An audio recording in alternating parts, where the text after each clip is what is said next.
top, won't stop. I'm gonna be the man, yeah, I gotta cut a knot. Really haters really on me, tryna take my spot. But we go up, yeah, we never gon' drop.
Alright, yeah. 1, 2, 3, mic check, what's up? 2, 3 on my back, it's up. Light years ahead, just call me Buzz. Hitting a shot in sync with a buzz. I feel like Joel Embiid, the process, yeah, I trust. Accolades got them swallowing the words, cause I know that they doubted us. Touch, can't touch this. I know they throwing that dirt on my name. When I check on my tag, it be spotless. Look in the mirror and snap my fingers and point like you know you got this. Winning man, winning man, winning man, winning man, winning man. Who gon' stop this? No one. Give it all I got. I'm going to the top. I'm going in. Right on the way to the top. Right on the way to the top. Right on the way to the top. Right on the way to the top. I'm going in. I'm gonna win.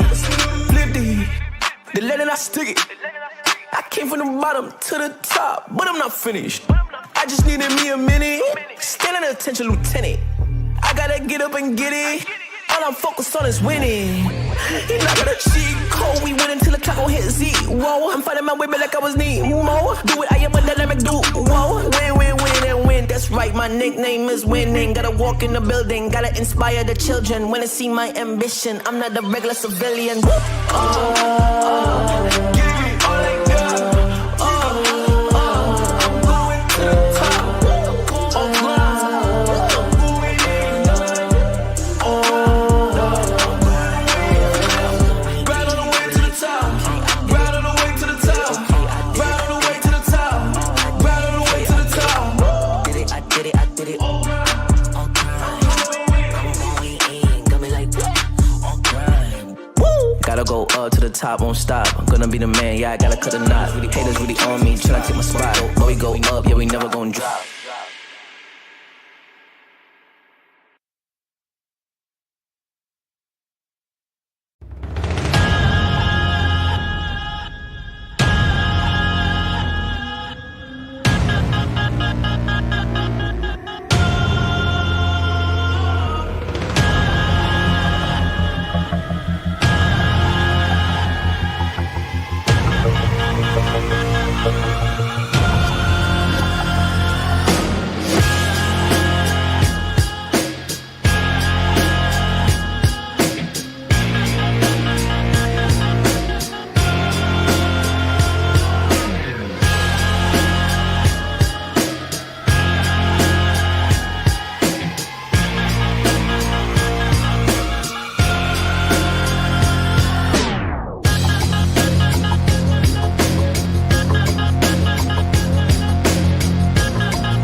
Alright, yeah. 1, 2, 3, mic check, what's up? 2, 3 on my back, it's up. Light years ahead, just call me Buzz. Hitting a shot in sync with the buzz. I feel like Joel Embiid, the process, yeah, I trust. Accolades got them swallowing the words, cause I know that they doubted us. Touch, can't touch this. I know they throwing that dirt on my name. When I check on my tag, it be spotless. Look in the mirror and snap my fingers and point like you know you got this. Winning man, winning man, winning man, winning man, winning man. Who gon' stop this? No one. Give it all I got. I'm going to the top. I'm going in. Right on the way to the top. Right on the way to the top. Right on the way to the top. Right on the way to the top. I'm going in. Flip the letter I stick it. I came from the bottom to the top, but I'm not finished. I just needed me a minute. Standing attention, lieutenant. I gotta get up and get it. All I'm focused on is winning. He not gonna cheat code. We win until the clock gon' hit zero. I'm fighting my way back like I was Nemo. Do it, I am a dynamic duo. Win, and win. That's right, my nickname is winning. Gotta walk in the building, gotta inspire the children. When they see my ambition, I'm not a regular civilian. Give it all I got. I'm going to the top. I'm going in. Right on the way to the top. Right on the way to the top. Right on the way to the top. Right on the way to the top. I did it. I'm going in. Got me like, woo. Gotta go up to the top, won't stop. I'm gonna be the man, yeah, I gotta cut a knot. Haters really on me, tryna take my spot. But we go up, yeah, we never gon' drop.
Alright, yeah. 1, 2, 3, mic check, what's up? 2, 3 on my back, it's up. Light years ahead. Guys, we are back. League of Legends, Legends Ascent South Asia. This time it is Qualifier 3. It is the last qualifier where teams have the chance to make it to Legends Ascent. It's me, Madness, alongside a new face today, Aniko. Aniko, welcome to the caster desk. Please introduce yourself to the people watching at home.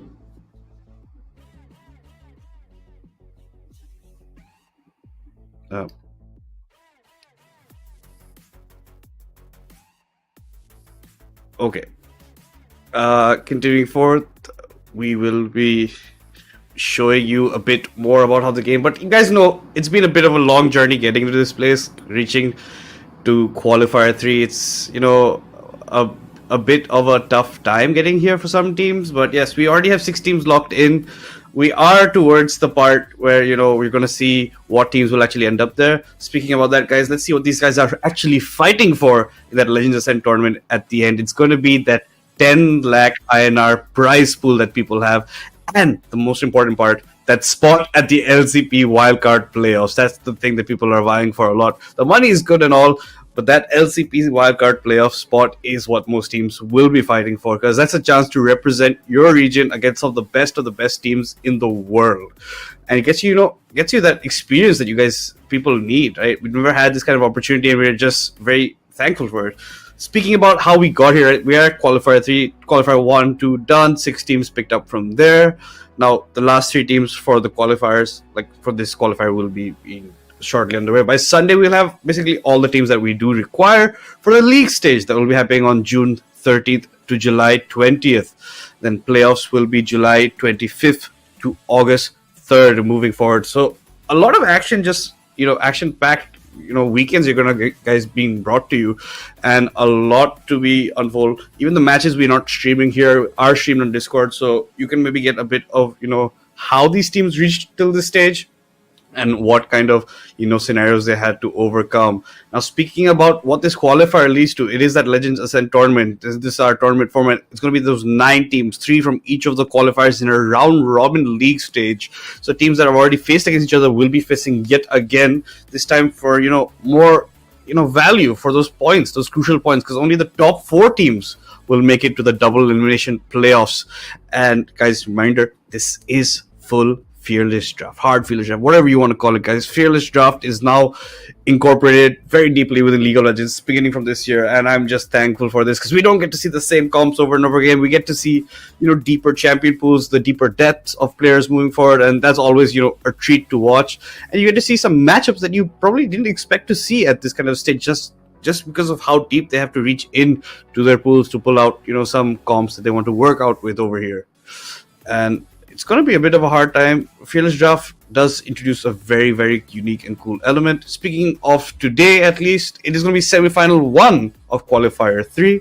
It's going to be Poro Patrol versus Precog Gaming. Back to my other headphones. So it's going to be a very, very good matchup coming in. I'm expecting maybe going all 3 games between these teams, and maybe that's something that you're going to have to look out for, because Port Patrol has been on a bit of a roll. Precog Gaming, not sure, maybe it's just a different name with the same players. I don't have that much detail, but Port Patrol, at least in the last qualifier, did, I think, go all the way to the semi-finals as well. So they're looking for now at least to lock in their place, because most of the teams that they unfortunately did lose to are no longer in the tournament. So now they have, maybe one of the best opportunities that they do need to get back into it over here. But yeah, that's going to be your matchup for today. We have another semi-final tomorrow, but interestingly, this best of 3, I'm at least predicting going all 3 games between these 2 teams.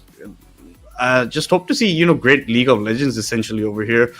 Last qualifier, qualifier 2, at the end of it, the team that was put in Monsters team, Revenants at that point, they came out on top, pretty clear 3-0 fashion towards that finals, dominating over there. But the team they beat is still going to be in that ascent. That's how the qualifiers are formed up. People who reach the finals automatically qualify, and then unfortunately people who lose in semifinals have to battle out for the 3rd, 4th place, hopefully getting the 3rd place and making your way all the way to Legends Ascent. And remind you guys, Legends Ascent, it's money guaranteed for whichever team does qualify, and even if you end up unfortunately finishing maybe 9th place in that tournament, you end up getting money in your pocket.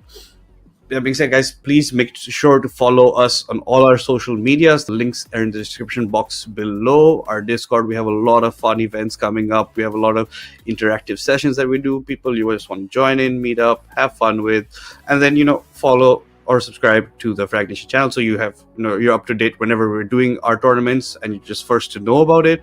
A lot of good stuff coming in the future, guys. So make sure you watch out for that kind of stuff, and hopefully you're not going to miss out on any kind of action moving forward, because our scene is growing, guys, and I don't see any stopping point at this point.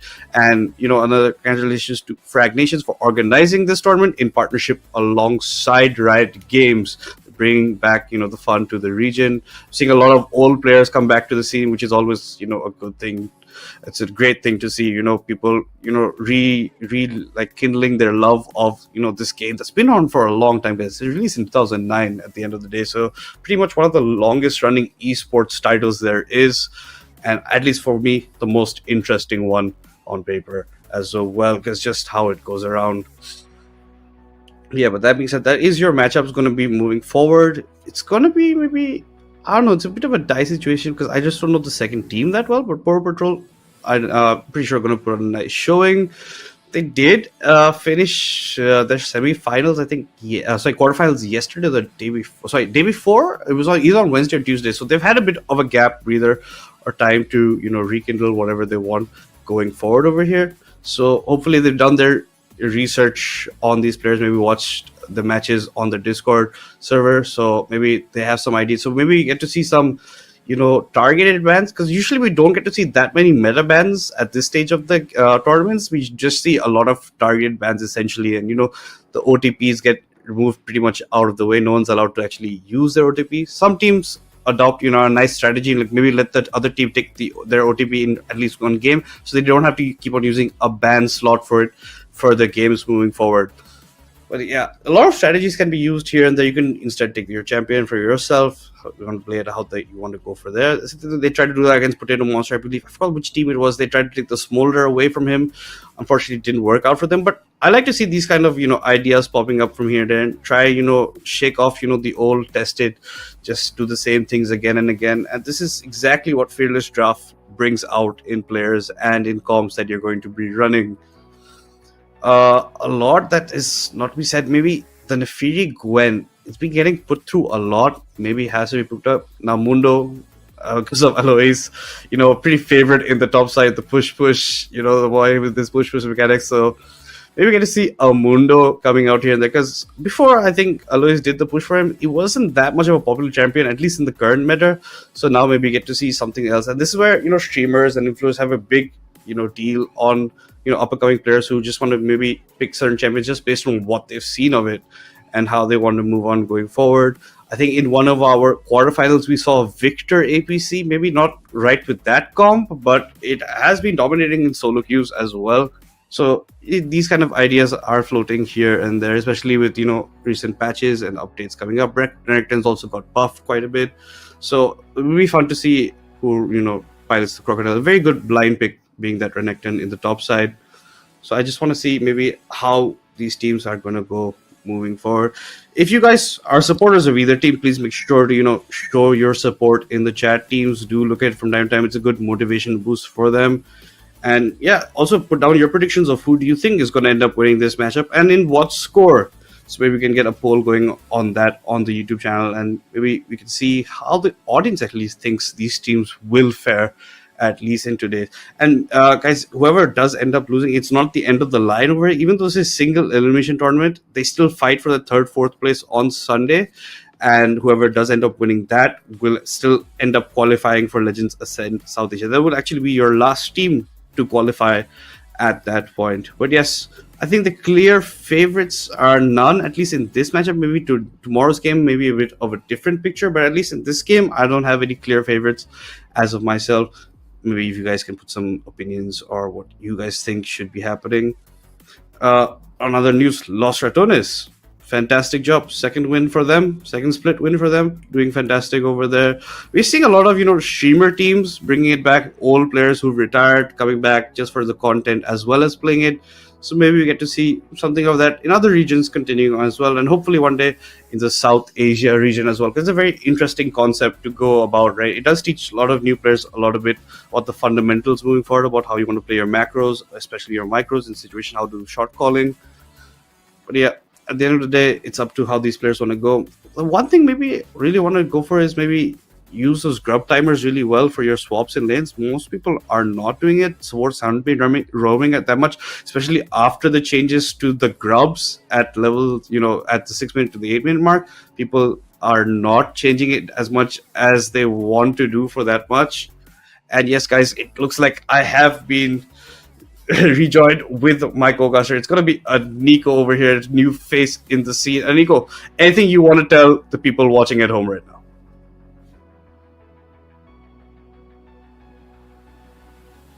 Hmm. to be presented to you guys. And did you already tell them that who will be playing today? Yes, it's already it's Poro Patrol versus Okay. Recog. So yeah, it's a pretty good matchup. Nico is also from Mhm. Bangladesh, so maybe support more on the Poro Patrol side because it's a Bangladeshi team. Maybe something on there, a bit more biased. Maybe we get to see on the desk. But yeah, it's an interesting matchup that will be coming up. Fearless Draft does hit a lot of ticks in people's books about an interesting game moving forward. And yeah, that's pretty much about it. This is the matchup over here, Ariko. What any thoughts about the logos over here? They look pretty cute, at least for Poro Patrol side. I love the logo for Poro Patrols as I like do graphic designing, so I find it really cute. But I love the color scheme for RPG as well. And yeah, so I have not actually seen these teams play. I'm really curious to see how they play, what comms they're gonna pick, what champions they're gonna play with. So, what do you think? Mhm. What are they going to pick? I think they're just gonna maybe do a bit of targeted bans over here. We don't see that many meta bans coming out. The Victor ban always a good thing. Victor pretty good as a blind. The Cho'Gath ban, this is very targeted. You usually never see a Cho'Gath ban. So this is Poro Patrol doing their homework, doing it just over there with their bans coming out from them. The Ivern Iron ban Man. makes Yeah. a bit of a difference for Poro Patrol jungler. So maybe he was well versed in that champion. But we usually don't see that many Ivern bans, do we? No, no, it's actually like you usually see other junglers getting banned, but this is like very new to see Ivern being banned. But Ivern as a jungler, like laning against Ivern, his Daisy is pretty annoying to fight during team fight because you don't know who to target. When you're targeting Daisy, the other people are getting the picks, and we see Draven ban and a Yorick ban as well. Yorick is very annoying to play against as well because he can easily solo push the lanes and Mm-hmm. while teams are fighting. So you need to keep track of the lanes and seeing what they can do. We see Echo from Poro Patrol banning Echo. Yeah, that seems like a legit ban. I don't think the Draven ban, maybe just because Invoker is very good on the champion, they want to go for it. It's not the primary champions you want to ban on this stage. And instantly, the blue side Precog lock in the Braum for themselves as their support. They're gonna first pick their support in that sense. Let's see what kind of bot lane matchups they want to go for. And instantly, I think Poro Patrol, they see, okay, you take my Draven away, we're gonna maybe lock in the Jinx. Jinx in a very good state in the game right now. Yeah. If you protect her in very well in the team fights, she pretty much solo handedly wins you the game later on. Yeah. If they can like keep up with the farms and if she gets fed, it's very hard to stop her late game because if she gets proper peels, she can easily melt the opponent even if like there's like tank on the opponent team. So we see Milio, and I am back to League after so many years, and Milio is an champion that I actually struggle laning against. So she's a very strong support. What do you think? Do you think she's a strong support? I would honestly, at least with the Jinx pairing, very good pick up over there. You'd either want the Jinx Very with the good Lulu or Jinx with combo, the yeah. Melee over there in the bot. So yeah, the Enchanter with the Jinx is pretty good. Let's just see how well Poro Patrol support does play this champion, because we've seen it be a bit of a hit and miss, at least in our scene. And the Shyvana locked in from Precog. I haven't casted a Shyvana game in quite a bit of time, as well as an Anivia game. Anivia, yeah. So I feel like it's gonna be an interesting jungle versus jungle because we don't know what Poro Patrol is going to pick yet, but we know for sure what the bot lane is going to be playing. We see Jinx for ADC, we see Milio, and then we are seeing Ari being hovered for mid. So it's going to be Ari versus Anivia, an interesting mid lane, I guess. So we're going back to the banning phase to see what Poro Patrol will be banning for their fourth ban. And they still have an ADC left to pick and a top laner, which is yet to be picked for RPG, as for the Poro Patrols, we see that they have to pick a jungler and a top laner, and they banned Zaya, and RPG is so ready that they instantly banned Set. So, what are your thoughts on these bans? I think it's okay. Zaya is in a pretty decent state, at least in the point of the game. The Ashe and the Kaiser are still left open to pair up with that Braum in the bot side. We've even seen a good Braum and Jhin matchups coming up now. Sorry, not Jhin. I mean Braum and Lucian matchups coming now. So that's something you have to go for. But Purple are, double downing on the ADC bans. They've gone completely out with the Caitlyn coming up as their last, and it looks like Precog won a ban out the Sejuani. Sejuani is, a decent tank jungler and would have been like a nice well-rounding for the side of Port Patrol, but unfortunately Precog not letting that happen right now. I really want to see what Precog want to play as an ADC over here, because you do still have a lot of good options left open, especially when you have that Braum already locked in as your support. We see Invoker picking Wukong, and I think Wukong is a really, really strong jungler as well, especially if you're like planning on ganking the opponent team. It's going to be you mentioned Lucian, and we see Lucian. So the bot lane is going to be Lucian and Braum. So yeah. They are still yet to pick their top lane, and it's gonna be push. Yeah. I have been seeing a lot of Mundo gameplays lately, and Mundo is pretty strong right now. So who will be Mundo up against? What do you think? What is Jazz going to take against Mundo? I think the best counter to Mundo on the top side is an Udyr, or maybe even a Trundle, depends how you want to go for it, if the light's still back. And there's going to be the Trundle. Even the Udyr does so good. Mundo just can't lane against an Udyr. Udyr lanes properly, but you have to thank Alois for, introducing Mundo yet again back into the meta properly, and, the push will be coming in for him.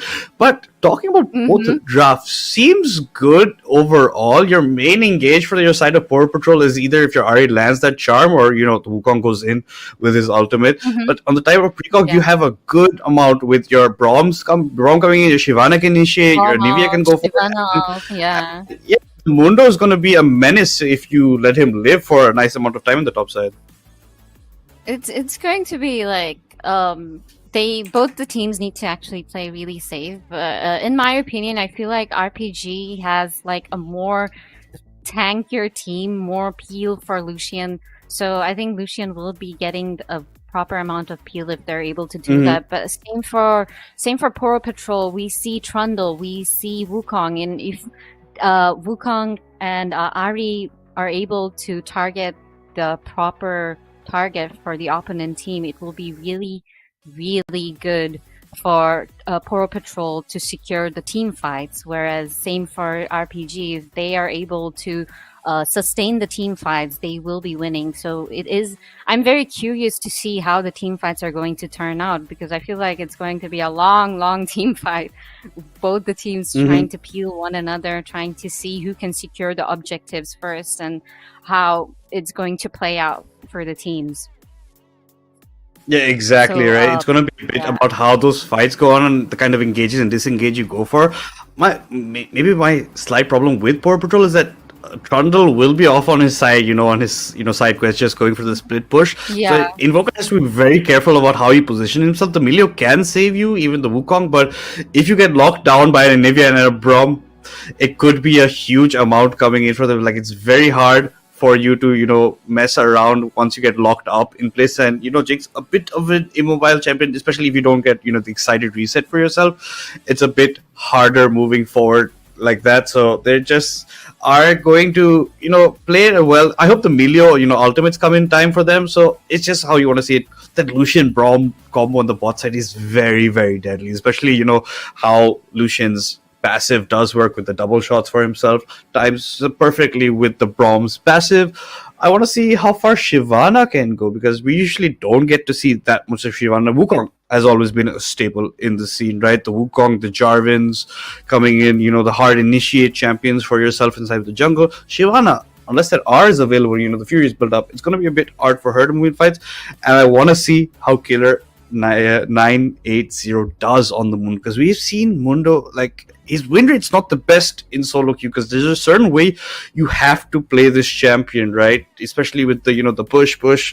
You have to get the 3 giant spells first, then the Warmogs, then the Heart Seal. That's pretty much how you have to do it with the Mundo. So I want to be interested to see how Killer will be building around the Mundo, and if he's more confident on this champion, or he's just picked it up just because of what he's been seeing happening around, and most champions are playing it like that now.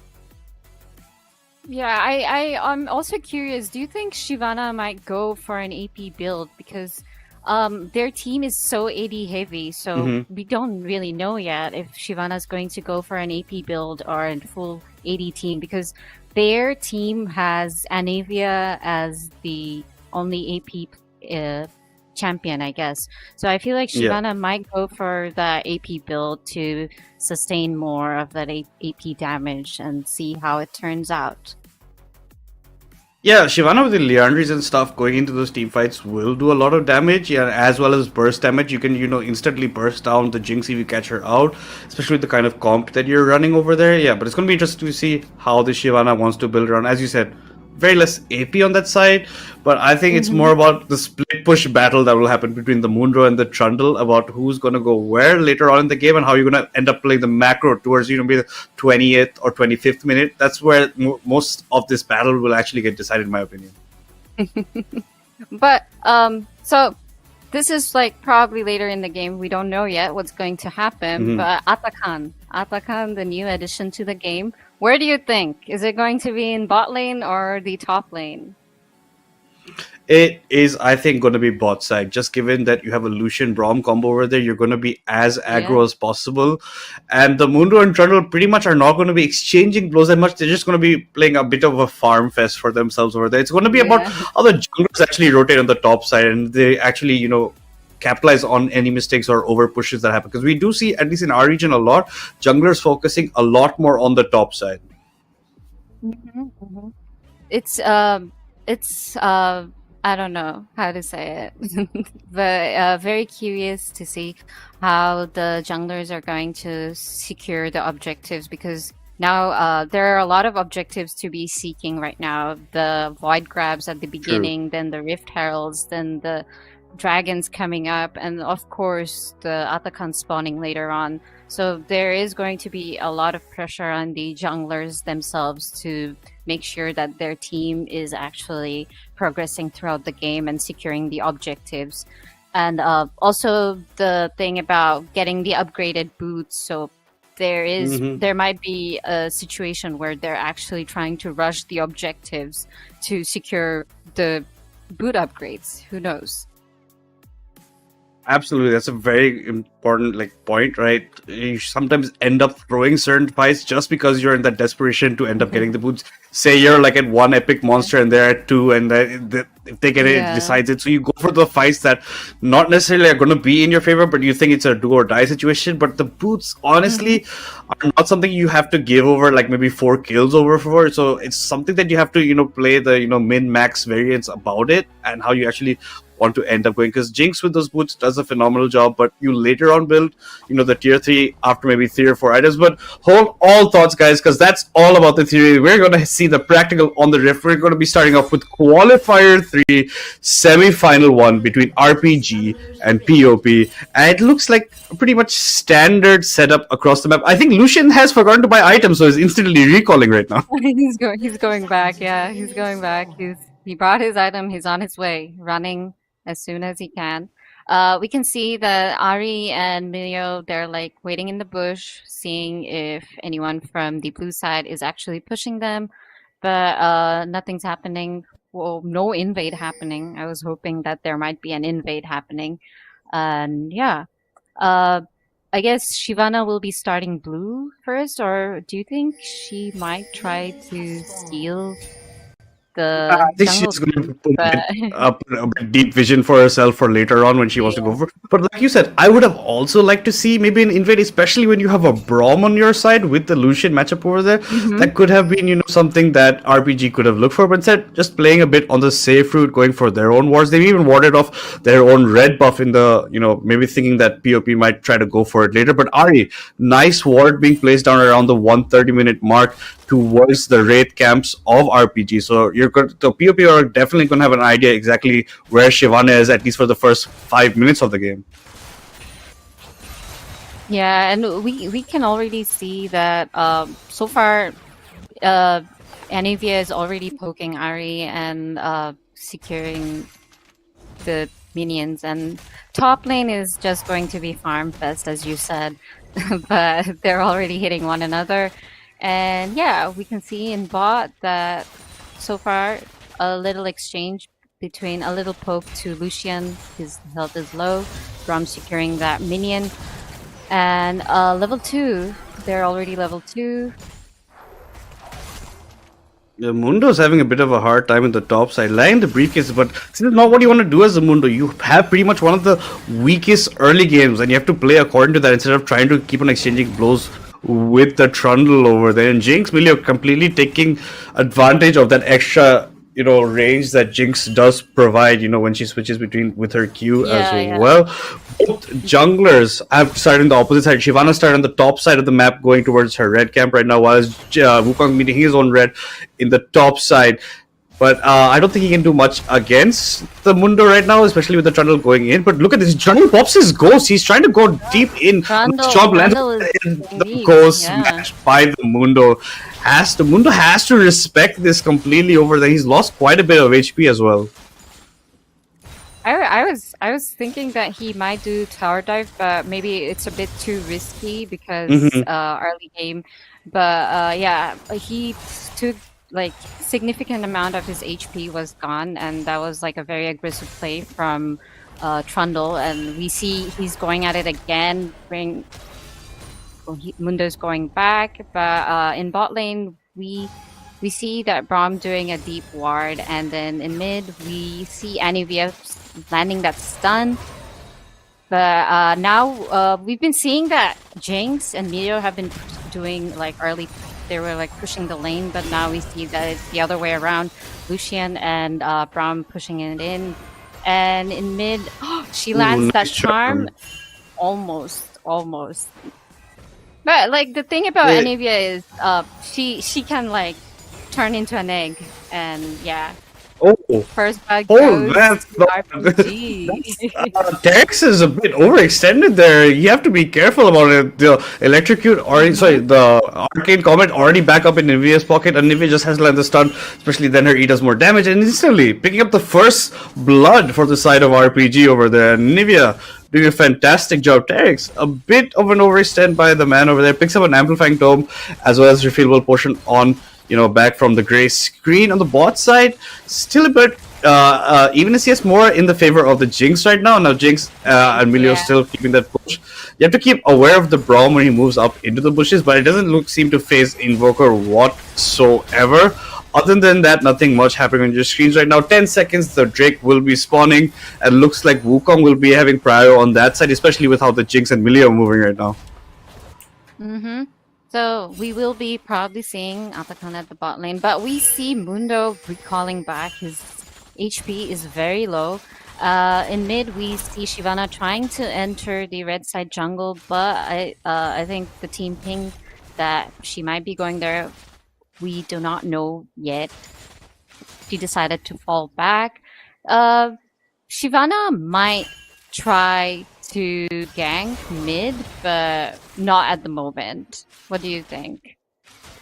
I don't think so. She's gonna go for anything like that, at least right now. Especially with Drake up, she's gonna be more focused on that. They don't have any vision, at least on the Drake right now for the side of RPG, and she doesn't have prior bot side, so she has to keep in mind that Wukong might be going further. But Wukong playing a bit of a meta game over there, knowing that maybe Shyvana's going for like that, decides to leave the Drake open for at least right now. Invoker, nice sidestep on the Q from the Braum, and look at the Invoker. He's a man with so much confidence right now.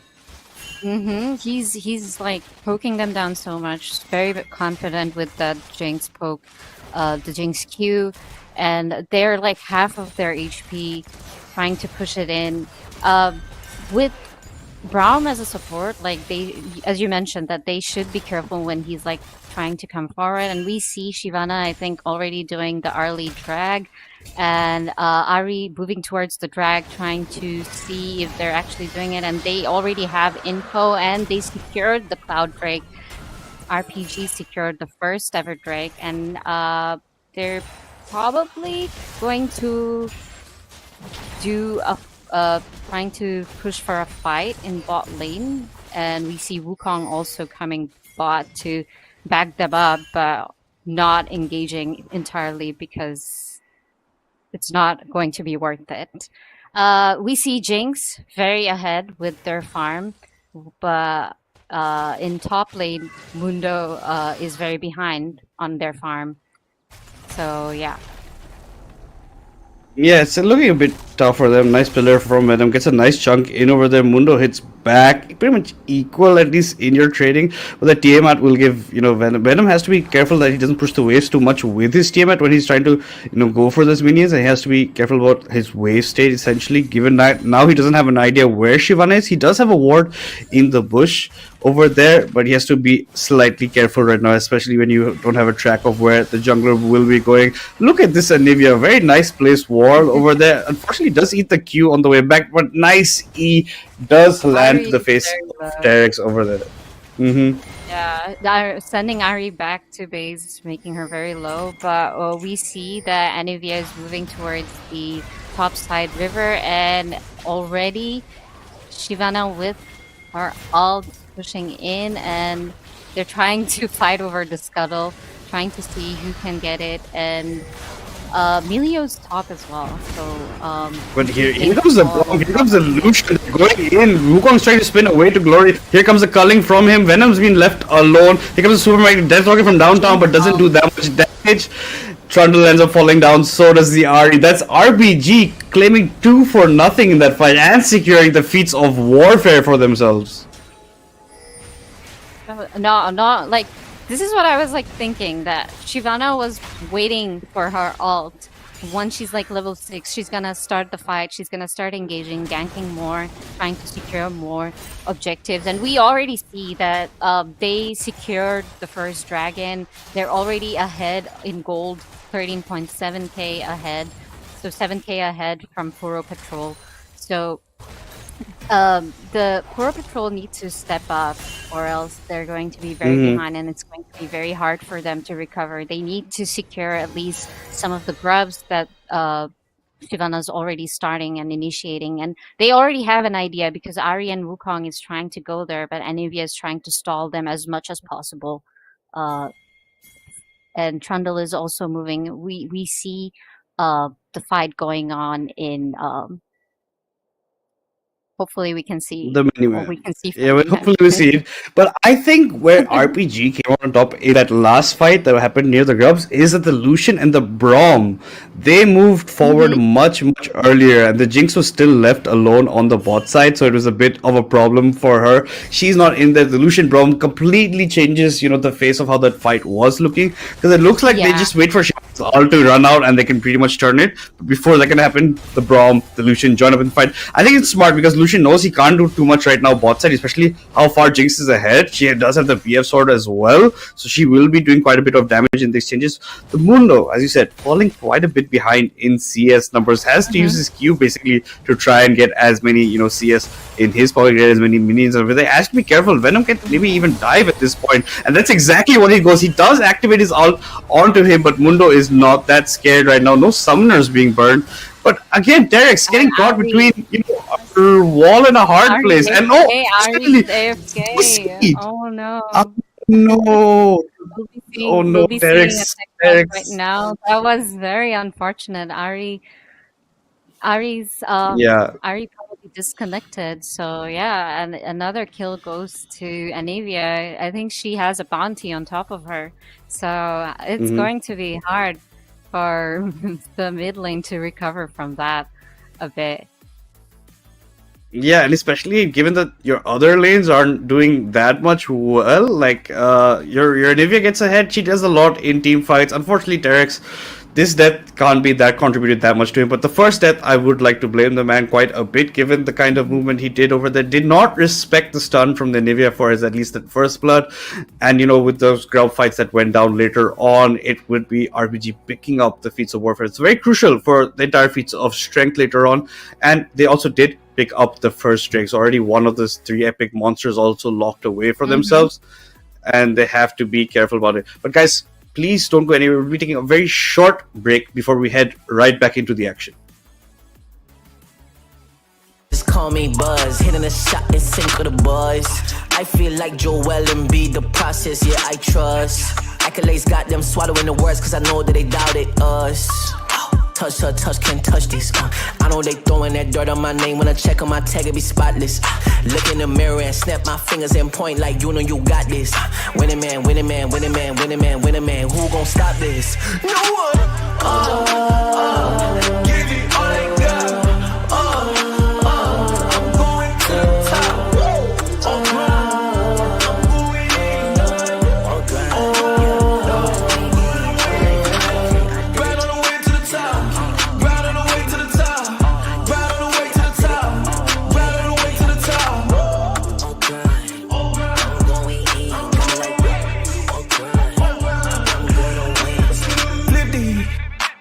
Stick it.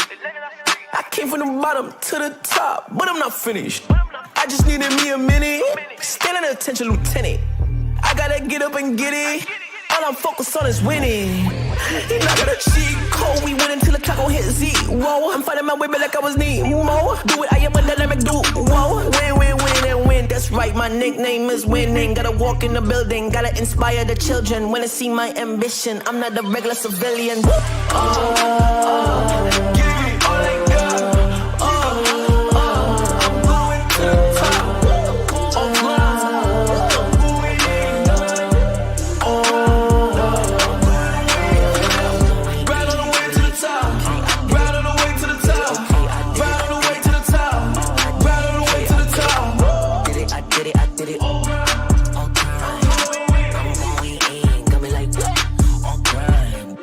Gotta go up to the top, won't stop. Gonna be the man, yeah, I gotta cut a knot. Haters really on me, tryna take my spot. But we go up, yeah, we never gon' drop.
Alright, yeah.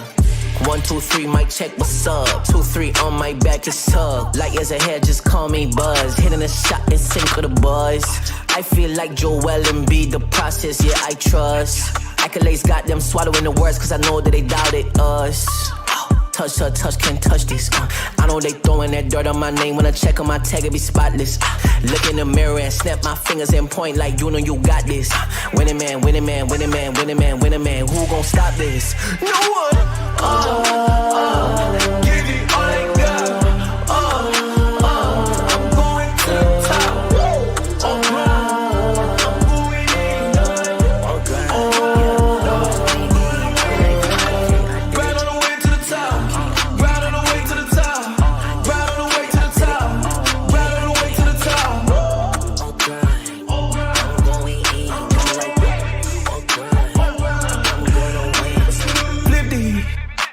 Stick it. I came from the bottom to the top, but I'm not finished. I just needed me a minute. Standing attention, lieutenant. I gotta get up and get it. All I'm focused on is winning. You're not gonna cheat code. We win until the clock gon' hit Z. Whoa, I'm finding my way back like I was Nemo. Do it, I am a dynamic dude. Whoa, win, win, win, and win. That's right, my nickname is winning. Gotta walk in the building, gotta inspire the children. When they see my ambition, I'm not a regular civilian.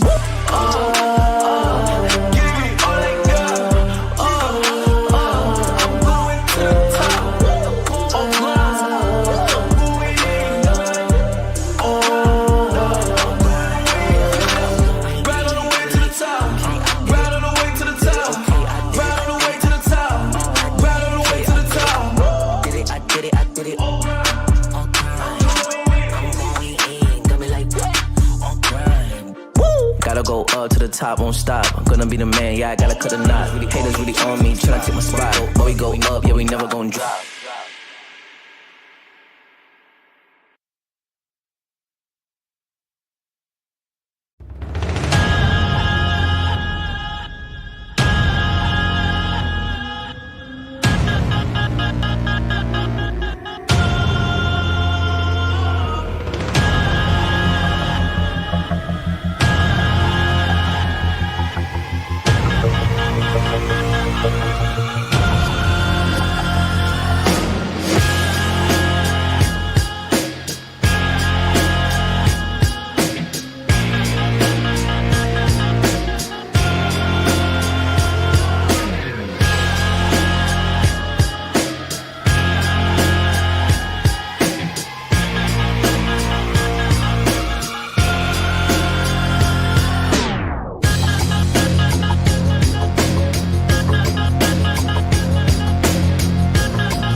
Alright, yeah.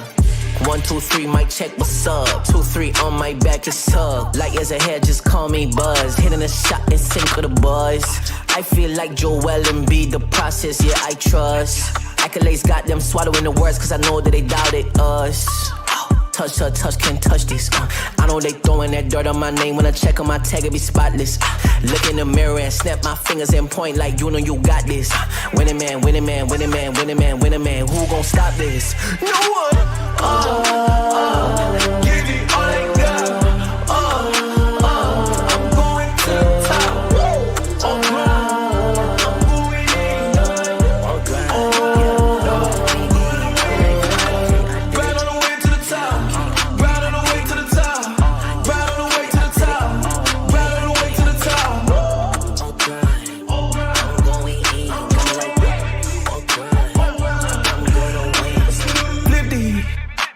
Stick it. I came from the bottom to the top, but I'm not finished. I just needed me a minute. Standing attention, lieutenant. I gotta get up and get it. All I'm focused on is winning. He not got a cheat code. We went until the clock gon' hit zero. I'm finding my way back like I was Nemo. Do it, I am a dynamic duo. Win, win, win, and win. That's right, my nickname is winning. Gotta walk in the building, gotta inspire the children. Wanna see my ambition, I'm not a regular civilian.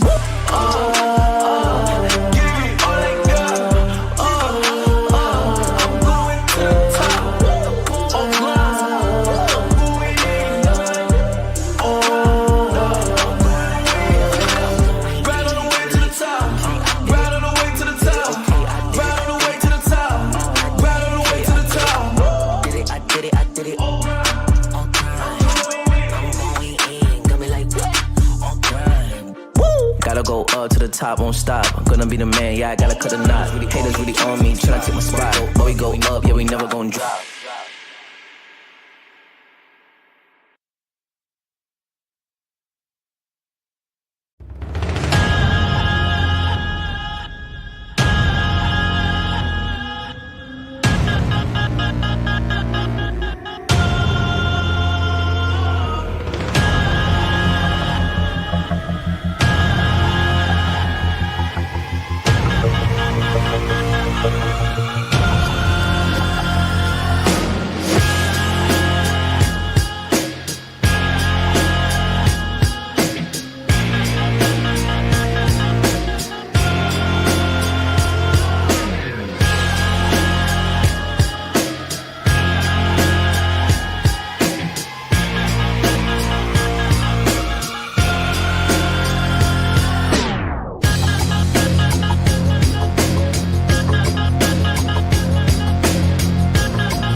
Alright, yeah. 1, 2, 3, mic check, what's up? 2, 3 on my back, it's up. Light years ahead, just call me Buzz. Hitting a shot in sync with the boys. I feel like Joel and B.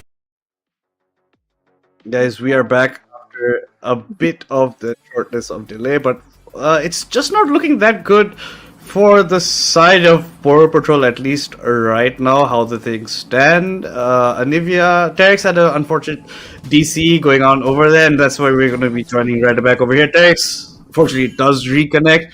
Drake will be coming up as well shortly, but look at this. Both supports look at each other, can't do pretty much anything. They're just pretty much looking around. Shyvana very thoughtfully picking up the scuttle just before Drake, so you're going to have some added vision over there. And Trundle on the top side still continues his dominance. Ari's back. She's stepping back to the lane, and hopefully she will be able to recover because Anivia has a big bounty on her head, and we will be seeing more of the fight towards the dragon side. And we can see that Jinx is very ahead in farm. She has like 111, 112 CS, and Lucian is pretty behind. And same for like RPG. The Anivia is pretty ahead of her farm.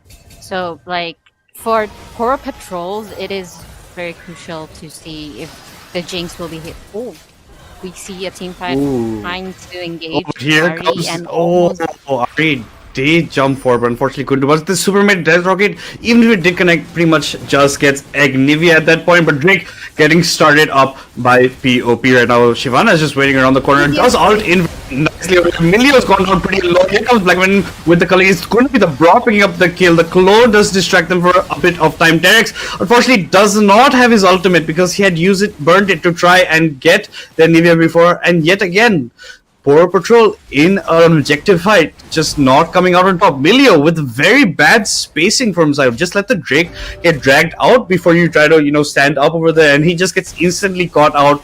Terex also pays for his sin, and just look at how this goes over here, Nico. A beautiful ult by Lucian, I must say. That was a very nice positioning from him, and we can see him bringing down helping bring down T-Rex and Anivia. They could not bring down Anivia because she had her passive, so I feel like they shouldn't have all-in on Anivia and wasted their utilities instead of waited for the drag fight to fully start and then use it. But yeah, that was a very nice control taken over by RPG, and Poro Patrol need to step up their game because they're like a significant gold lead. They're behind on gold lead, and RPG's in a very big lead right now. Yeah, and Terex, unfortunately, that was his 4th death of the game, so he is pretty far behind. Olivia already completed her Malignance, already has 210 stacks on the tier as well, so she's pretty far ahead. The Wukong behind quite a bit of camps on Shyvana, but Shyvana did take some of the lane CS certain times when she was helping them push it back in. But more importantly, RPG have actually have all 3 epic monsters that they needed. 3 grubs and 2 drakes, so they secure the entire feats of strength for themselves. The Mundo has 3 giant health belts, so he's going the Aloys build, so hopefully he'll do a lot more later on. But now Venom has picked up that execution calling, is hammering away quite a bit at Mundo. Mundo has to be quite careful. The ghost gets popped by the Trundle, but no, Mundo is in the safety of his turret, won't fall down, has popped his ultimate, and look who's in the bushes over here. Shyvana, prepped and ready with her ultimate to jump on Venom if he even slightly overextends. Anivia is also coming up through the river, so Trundle has to be quite cautious and careful right now. He's going to be put into a bit of a trap position. He thinks he's ahead, but look who comes. Venom completely gets dodged on that Precognition, initiate that was coming on the bot side. Venom just not anticipating Wukong could be close by. Braum does pop the ultimate, but Barry also gets popped by Black Venom. He's hammering the culling away, but the super mega death rocket claims the kill on the Braum, and Wukong finishes off the Lucian over there. So what looked like Trundle getting caught in the top side ends up being the RPG's bot lane getting caught out, just not respecting that Wukong could be close by. And this is going to be probably first turret for them as well. And this team fight was actually very good for Poro Patrols because they have recovered from their the amount of gold they were in behind, and it is actually helping them a lot. But it is now, we can see that the top tower is gone, the bot tower is gone, so it is now up to... I feel like now the fight is going to be more revolving around the mid turret, and we can see that Shyvana is already prepping for Herald, and she probably started Herald. Yeah, she's almost done with the Herald, whereas Wukong is recalling right now and securing another objective. I feel like Shyvana's doing a really good job at securing the objectives, and yeah. Yeah, she has the Faded Ashes also completed for herself, the Shojin in her pocket, Sorcerer's Boots, the tier 2 upgrade that she does possess. Yeah, as you said, Shyvana doing a bang-on fantastic job as a jungler right now. All objectives claimed by her. Very good in team fights. Her Anivia is quite far ahead. So it's up to this Jinx pretty much in the later stage of the game to try and do something for PvP. You have to allow the Jinx to farm up. Black Venom, interesting E4. Thought maybe he could capitalize, get some poke damage onto Invoker. But no, Mundo is steeping topside, has completed his War Mug. So now can have a bit of sustain in lane. Can go for trades, then fall out, just get the regen for himself, and just maybe walk away. As I was saying, we'll be seeing more of the mid fight to try to push the mid tower and secure that mid tower. And we can see Anivia with her wall. But here comes the Wukong. He comes in with the ultimate. The Cyclone hits all 3 members. Super Mega Death Rocket claims the kill onto Lucian. Now the excited Jinx hammering away at the Braum. Claims a double kill for himself, but has to position properly. Has to flash. Pops the barrier, but no damage being done when the barrier has been popped. He's trying to slow down the Shyvana, but Shyvana ends up helping Anivia get the kill on the Milio, but Anivia goes forward, gets a triple kill, and only goes into egg form instead. Precognition can't get away from Terex. Now Terex is the one that has to get out of there, so it's a 3-for-2 exchange, but it's going to be Anivia going to get all 3 kills over there. And she secured the mid tower as well. We can see the exchange going on between Mundo and Trundle. Mundo trying his hardest to at least push a bit and take that top tower. But he has to recall right now, and we see Ari and Anivia back at their lanes. And the Chemtech Dragon is up. So we will be seeing more of that fight near the dragon. And again, RPG taking as much vision possible, securing as much vision possible before they secure the drag. And we can see that Wukong and Milio is already trying to take their vision, but they could not secure the scuttle. And everybody's moving towards the Chemtech. Shyvana is already on their way. We will be seeing a fight very soon in mid. In the Riverside Dragonside jungle. Yeah, it looks like they're just prepping a bit in the bush, trying to use the advantage of at least ping that bush and maybe set up a play from them. But Venom on the top side is going in onto the Moha. Has already popped his ghost, is having away, but I don't think you end up doing too much to the Mundo over here. He can pretty much get out. But no, look at the Trundle. He's not giving up. One last auto. No, he doesn't get it, but the Q from the Mundo doesn't land. But the ultimate gets popped, and that's Mundo getting some revenge for the earlier beatings he was pretty much getting into lane. A bit of an overstep from Venom on that Trundle, anticipating how much he can actually catch up to the Mundo. Even the Mundo miss a couple of Qs, still Venom ends up going down. And look at the amount of pressure RPG is putting. They've pretty much chased POP all the way back, and now it's going to be them claiming their third Drake. Now they're on Chemtech Soul Point. I feel like RPG is doing a really good job at securing their objectives. And as for the fight between Mundo and Trundle, I felt like Trundle became a bit impatient, a bit greedy, and trying to secure that kill, but not knowing that Mundo still had his ult and it can instantly backfire on him.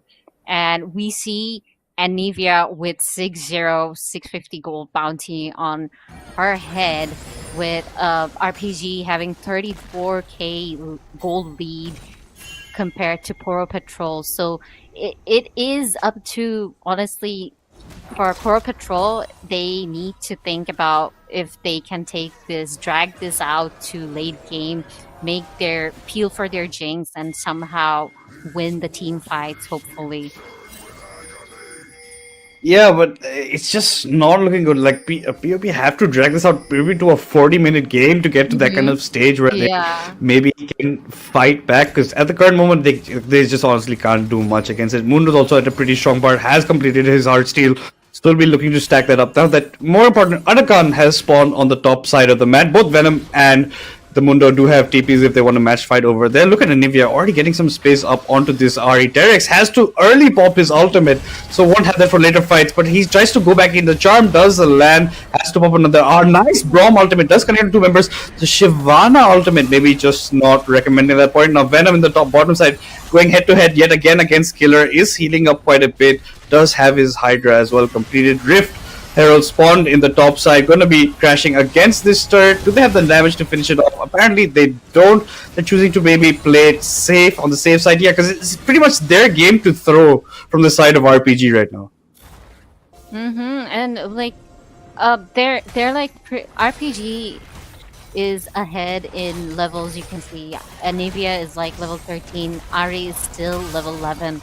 So even if like this is like a best of 3 match, so I think Poro Patrol is not really worrying that much because they have another match to play against even if they lose this. So there's nothing much to, like, obviously they would want to win the match, but even if they end up not winning this one, they have another match to secure, and if they win that, they will be going to the deciders match and deciding who will be proceeding to the finals. And we see that the Poro Patrol is trying to start Atakan, but immediately backed off because they do not have enough vision, I feel like. No, it's the vision also, as like, even if it's a 3v4 fight at this point, RPG does come out on top just because of how ahead they are, and if they just lock down the Jinx in the fights, it's pretty much over for POP. POP have to allow Jinx to get the resets of the excitement in those fights. Mundo doesn't even mind trading against the Trundle, narrowed down the CS lead quite a bit. It's only 8 CS behind right now to Venom, and is 2 levels up on the guy who was pretty much bullying or making his life like a living hell in the beginning stage of the game. For now, at least, Atakan has been, put into the back of the mines. No one's actually ended up going for it. RPG's fine with it, having vision on that. They're trying to put pressure on other sides of the map. The Mundo and Turtle matching in the bot side. Jinx has completed the Infinity Edge with the Yuntals right now. So once she gets the Hurricanes, she will be doing quite a bit in these team fights. So you have to look out for her moving forward. And now, I don't think RPG will be looking for it. They maybe look for a pick onto Black Venom, but he has the safety of his Braum very close by. Yeah, I feel like Poro Patrol is actually like playing it a bit safe since they're very behind, and I feel like their priority should be their Lucian and their Shyvana because they're doing a lot of damage to them and literally making them like. I feel like Shyvana is to a point where she can one-shot the Jinx and the Ahri, and we see a fight initiating, but immediately they're disengaging. And as I was saying, I feel like in this game we've seen like Anivia is playing really good. Anivia put up some really good stuns, really good walls to block off their the enemy team, and honestly, those were a few of the things that were like deciding factors of who's going to win the fights and all. And we see RPG securing Atakan right now, and there is no way for POP to get that. They are moving towards the Drake though. It is the soul point for RPG. And yeah, they are looking to trade it off, but they have started it quite a bit late for the side of POP. RPG can maybe look for a Miracle Steal, and that's exactly what the Shyvana went to go for, but a bit too late. Has to end up flashing over the wall after she ulted into the pit.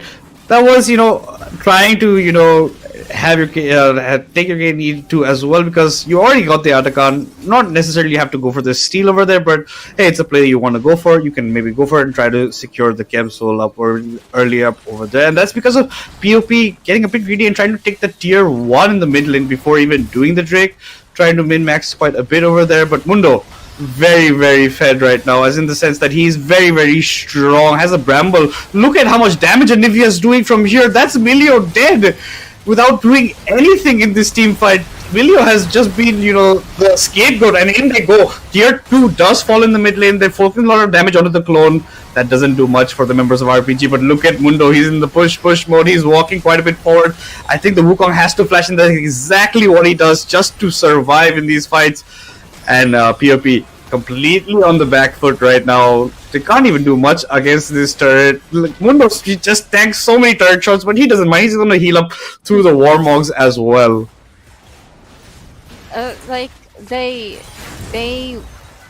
They honestly, I've seen the Jinx ult. It did not do much damage, so it feels very one-sided at this point for RPG because POP is trying their best. POP is trying to do damage, but they're just not doing enough. And once again, as I was saying, Anivia with the walls, she had put up some amazing, beautiful walls to block off the enemies, and the enemies also tried their best to disengage and try to fall back and not initiate that fight in the red side jungle. Yeah, Nivea's been completely on point, as you said, with those walls. Very beautiful walls, completely taking advantage of the space behind her enemies, blocking off certain paths. Mundo did a fantastic job just getting to this stage of the game where he is something that is very hard to fight against. Venom and Killer 980 have been just fighting quite a bit bot side. Every time ghosts are being popped, but only one time, the Trundle did fall victim to when he overpushed in the top side of the map. Baron has sponsored. That should be the next thing. The only jungle objective that POP even managed to get was that Chemtech Drake when RPG just traded it for the Atakan because they were so far ahead in terms of number of Drakes they've taken. Yeah, and like we were saying during like when they were picking champions, we were saying that RPG has a more tankier comp, which is why it's really hard for POP to do that damage until they're like making those armor penetration items and all. And we see Ari landing that charm, but not connecting that fight. Yeah, there's just no follow-up pretty much over here. Wukong's in a very dangerous spot. Nice wall, a bit gap left behind, but now Terrence has to pop his ultimate to get out of the culling hits pretty much nowhere. Chompers do land onto the Braum, but he's just so tanky right now. As you said, not much armor penetration in the side of POP. The Jinx instead choosing to go for the Executioner's calling before the last Whisper, so she doesn't do much damage to these tank figures that start on RPG side. And they're going to instantly go over towards the Drake. The Trundle is still farming in the bottom side of the map. He does have his TP, but I don't think the members of POP can instantly challenge this. Here comes the Super Mega Deathstroke. It does hit only the Anivia. Not much can be said about that.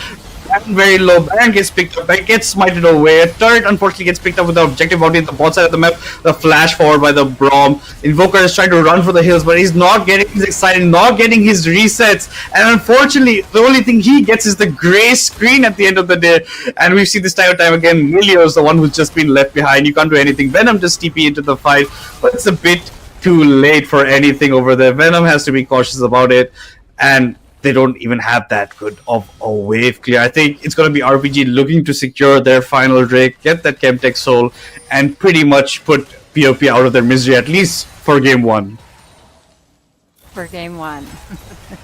They have the Baron push, and they also have they secured the 3 Void Grubs. So like it is very easy for them to just push, and you were saying push. So yeah. Trundle did try to, like, while they were doing the fight for Baron, Trundle did try to push bot lane and take the tier 2 tower. So we see that RPG is now roaming around the dragon side, trying to set up for the dragon. Hopefully, as you were saying, that they want to secure their soul point this time and end the game, hopefully. Yeah, and they're just gonna get the soul without any contested, just given the state of POP's base. And even if POP comes here 5v5, they end up losing those fights. The Jinx, unfortunately, just not getting any resets in that last fight. Could have maybe changed it around if it was played a bit differently from Invoker over there. But he wasn't even given that many chances to, maybe become a vital point in these fights. Or even at this point in this game, because he wasn't allowed to reach the state, the 4-item Jinx, where you have to be very, very careful of how you fight against him. That's why the Lucian Braum combo in the bot side, very fast you get ahead, very fast you do damage in team fights, and excellent macro rotations coming out from them. And the Trundle unfortunately is trying to still just do his job of that split pushing, but his team, I don't think, is just not strong enough to hold these turrets without him. Nice wall coming out over there onto Invoker. Invoker instantly out of this fight. The turret's gonna fall over there. This is pretty much the last stand coming in from POP members. The Trundle just can't move. He's CC'd for days. The clone comes out from the Wukong plus his R, saves his life. But this is just POP just standing in their own base. The amount of rage that Anivia puts onto them. And look at Trundle. He's going to get into the fountain to take the kills. As you said, completely bullied. And that's going to be RPG taking game 1 in semi-final 1 of the quarterfinal 3 against POP. Amazing. The last fight was just straight up bullying. But yeah, RPG securing the first game, but let us not lose hope. POP can still hopefully make a comeback in the second game, and we will be seeing who will be proceeding to the finals. And yeah, do you have anything? What do you think? the think fights, that team fights. I feel like POP just did not play the macro, at least, especially that first grub fight, right? That just changed a lot. The Jinx wasn't there in that fight. Maybe you just don't take it there when you know the Jinx isn't there, and you can pretty much see the Lucian and Braum walking up.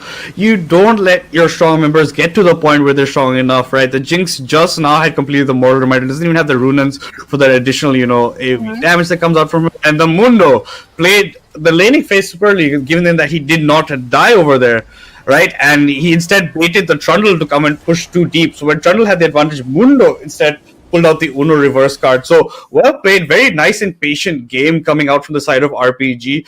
And this Anivia just on another level with those walls and the way she was shooting people away. Amazing walls, amazing stuns. Like those were the deciding things to like win the team fights. And I feel like another factor that might have affected POP is that they're already probably disconnected mid game, and then losing the first fight in mid lane, like trying to push too far and then giving the first blood is also probably one of the reasons why I feel like their morals became a bit down. But I hope that in game 2, I hope they'll be able to be more confident, and we'll be seeing a more even matchup between both the mid laners and the top laners, and see if who will be proceeding to, if we'll be getting a decider map or not.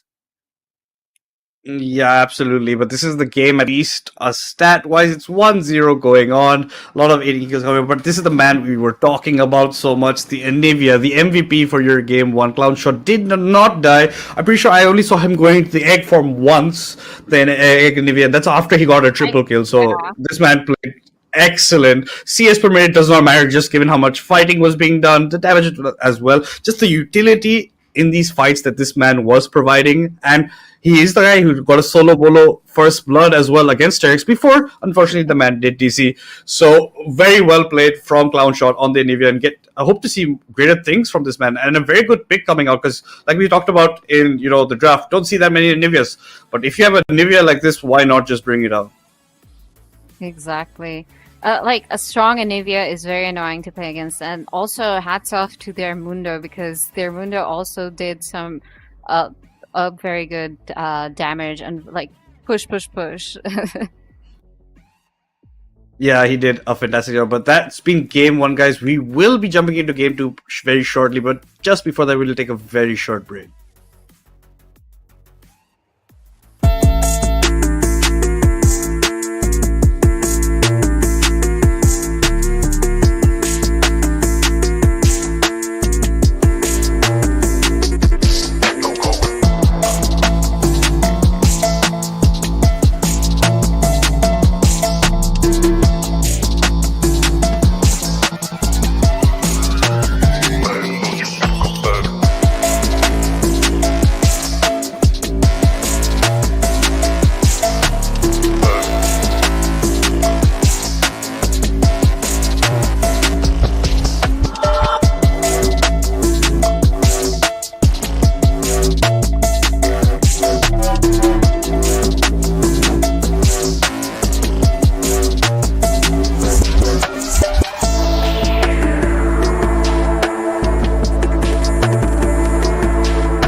Guys, welcome back.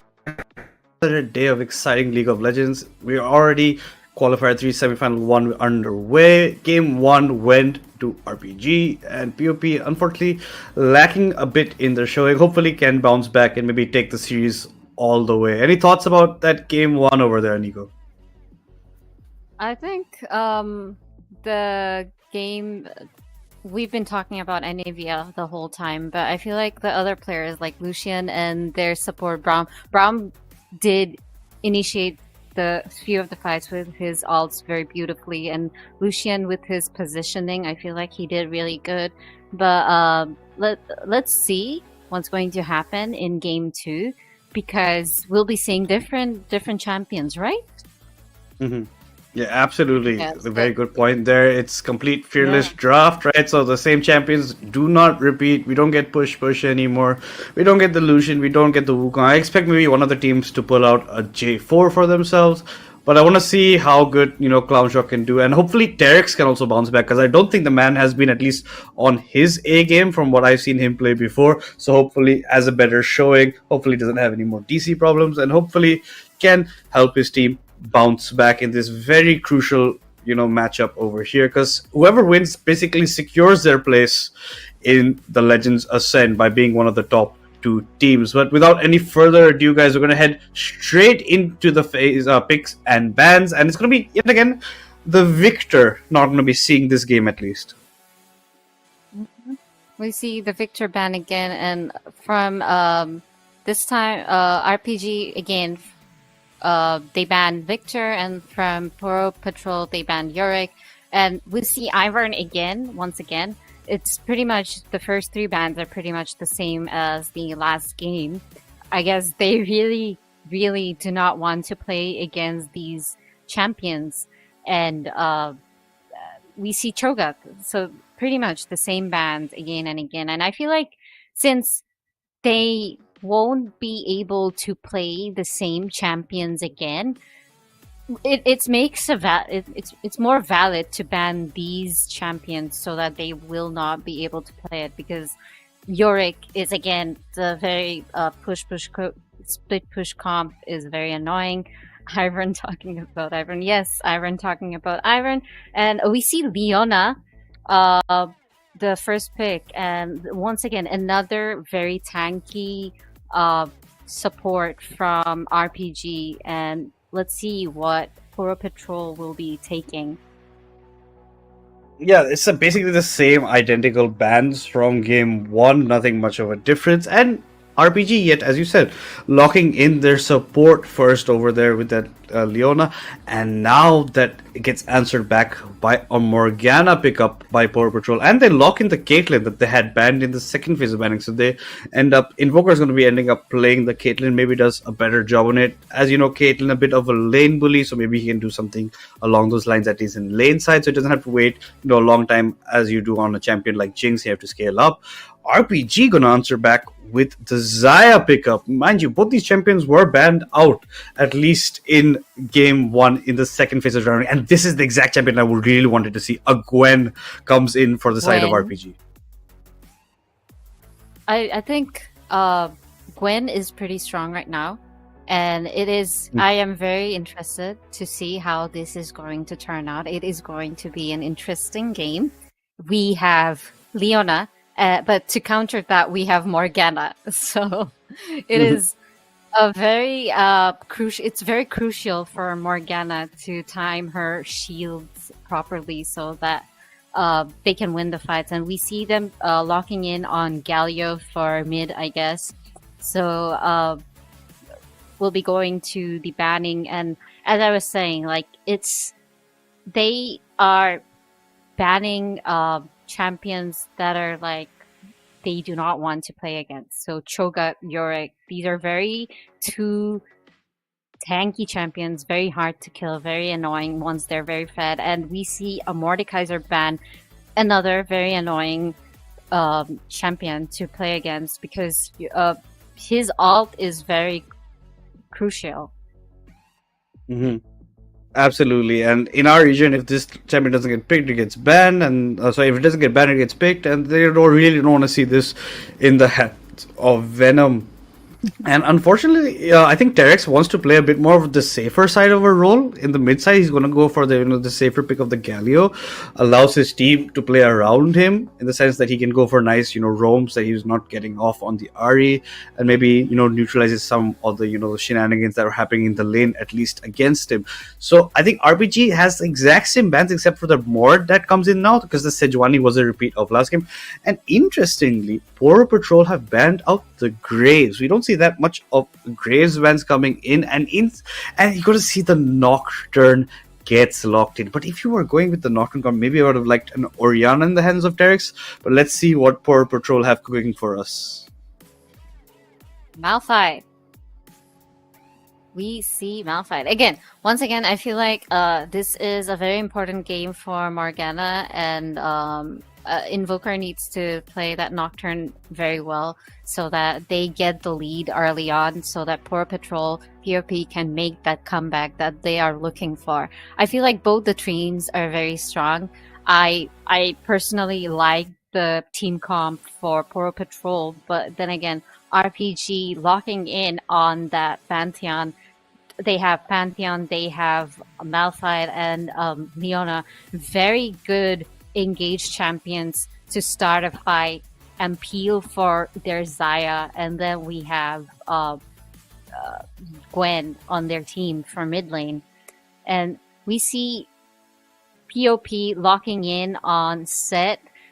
And I feel like compared to the last game, POP has a more I feel like last game they had more squishy champions, but now they have tanks. They have enough peels to peel for their ADC, and I feel like compared to Jinx, Caitlyn is more helpful in terms of range, in terms of disengaging and escaping from team fights.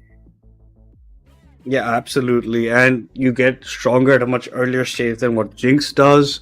And interestingly, the ban that RPG changed up was the set for the mod this time, and instantly Poro Patrol locked that in for themselves as their last pick, so they don't mind playing the set against the Malphite, given that Malphite was locked earlier. And I really want to see what Clownshot does with the Gwen in mid lane, because we usually see the Gwen either go top or jungle, and now maybe the jungler of RPG can maybe do a better job on the Pantheon. So not better job, like continue doing a stellar job like he did with the Shyvana, and maybe hopefully the Nocturne pickup might allow Poro Patrol to do something, but he has to hard farm for that level 6 first. Before that is not going to be as useful as you would hope to be, and hopefully Terex has more, of a more consistent performance and, holds his own against in the lane. Yeah, I completely agree with you, and I feel like a lot of things are going to be like deciders on both the team's ult and how they use it, especially securing objectives. Will we be seeing more of RPG securing the objectives early on in the game, or do we see more ganks in the lanes? We do not know that yet, but I feel like Nocturne is going to be focusing on his farm, trying to level up to level 6 as soon as possible so that he can do ganks on the lanes and help the lanes. Yeah, you're gonna really want to go for maybe a Nocturne Galio combo in certain lanes when you want to go for ganks. Can be very good in the fight. Set's probably going to be looking to pick up the Leona or Malphite going into team fights, push them over to their own teammates. Clownshot now has more a scaling champion than the early game prowess that he was showing on the Nivea. So I really want to see how he does on the Gwen. Look for those Pantheon roams. And yeah, I really like the counter pick of the Morgana to that Leona. Does help the Caitlyn quite a bit in the early stages of the lane. I really want to see some good feathers fly by the Xayah, because he did a very good job on the Lucian, but doesn't have as much mobility right now on this champion compared to what you were doing when you had a Lucian in your pocket and you had a lot of domination in the lane, especially against the Jinx, who was pretty weak early on. I feel like not only like a counter pick against Leona, I feel like Morgana's shield will be a crucial thing for Malphite ult as well, because Malphite ult is easily, if they target Caitlyn, she's gone instantly. But if the shield is proper and if she can immediately disengage with her E, it will be really helpful for POP to sustain in that fight and see how it turns out.